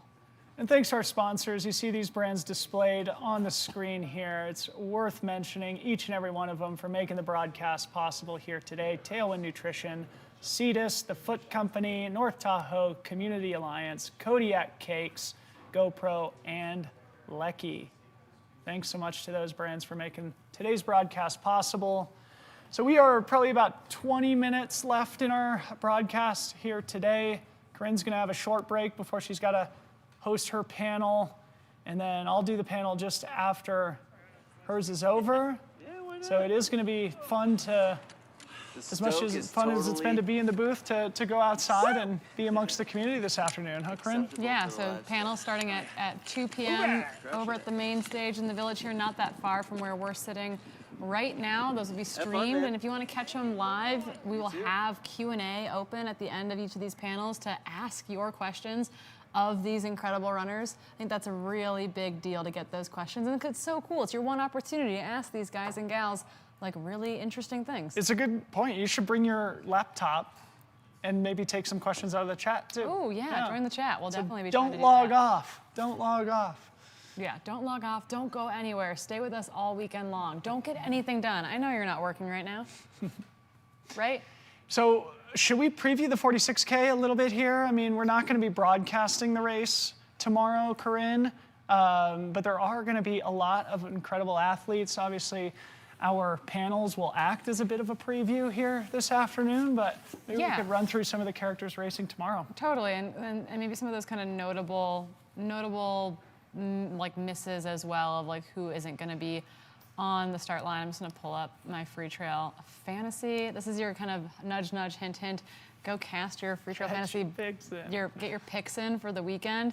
Some really cool prizes on the line, including entries to next year's race. Maybe first, who's on your panel this afternoon? Do you remember? Oh, yeah. No, I've got my list right here. Although, so Peyton Thomas is supposed to be in that panel, but she's now running the 23K, so I'm not sure if she's on my panel today or tomorrow, but really cool. Amanda Basham, we saw her run the VK.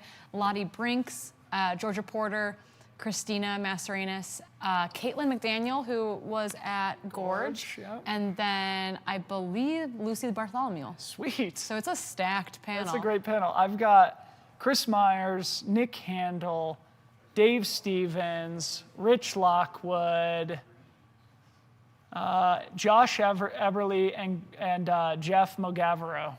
Yeah, it's a solid crew of mountain guys. That'll be really fun.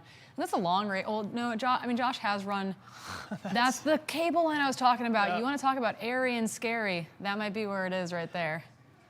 Just shimmying across that. A little spooky. Little spooky.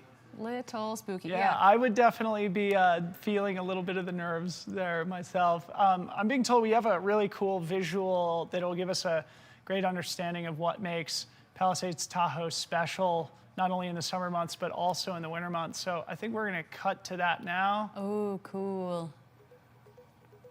The Palisades is kind of the birthplace of extreme skiing. You could go back to like Scott Schmidt and those guys pushing the envelope. Ever since Scott Schmidt had that amazing Palisades session for Warren Miller's ski time, I believe it was, that just put it on the map. And when people think of Squaw Valley, they think of those massive Palisades cliffs. You know, there's so many legendary things that have gone down, but there's also a great venue to watch it all go down. So you can be on the chairlift, or you can be at the top on the ridge, or you can be down at the bottom, and you can watch some of the best skiers in the world do some of the craziest lines ever done.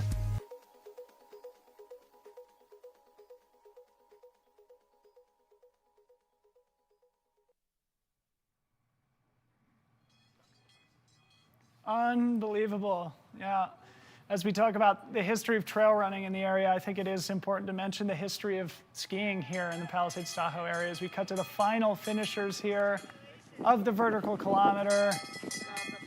Awesome runners making their way across the finish line. A well-earned high five from Ethan Veneklassen. Congratulations.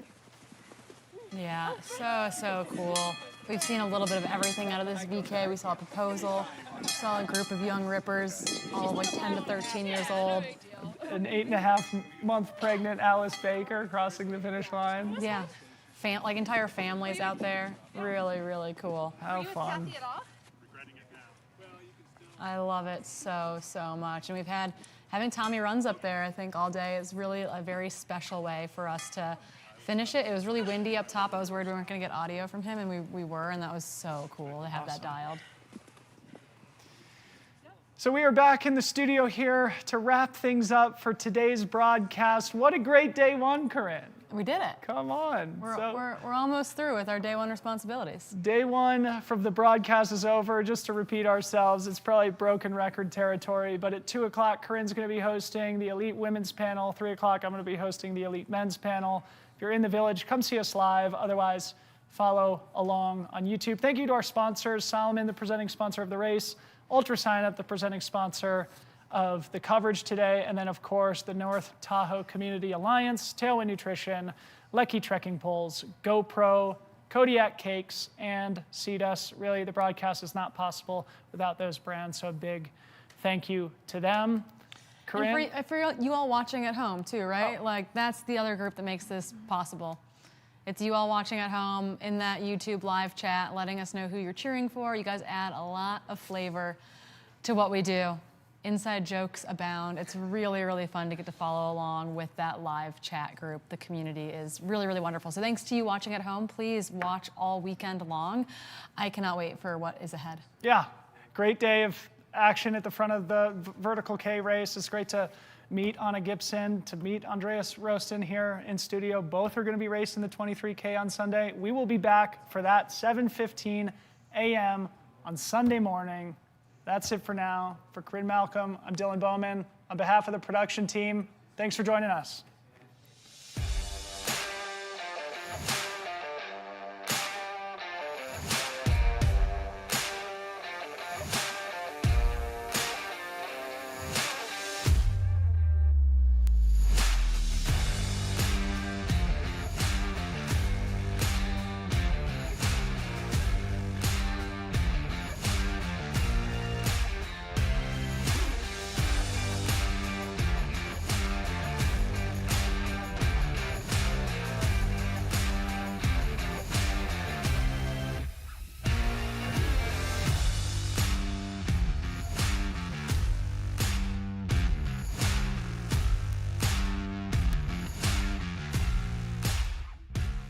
You don't get a fire in your belly with a cold breakfast. You gotta light that sucker up with the good stuff. The real stuff. Whole grains and a whole lot of protein stuff. Eating hearty sets the table for epic days ahead. Dig in, and you'll see. It's wild what you and a real breakfast can do.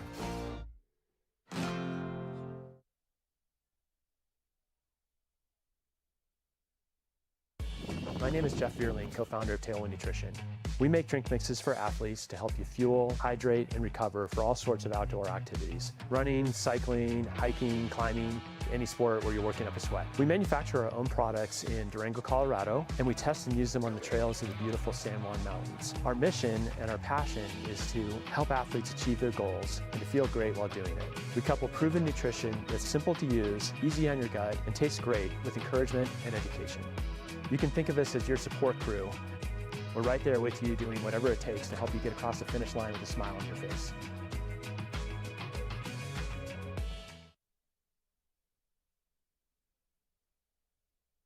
Escape to a place where you can truly connect with nature, where crystal blue waters meet towering mountains, and picturesque landscapes make every season the perfect playground for world-class adventure.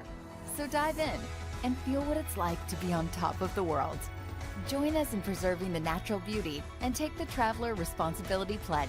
Be mindful of others and save time using free transportation services like Tart Connect. Learn more at gotahoenorth.com.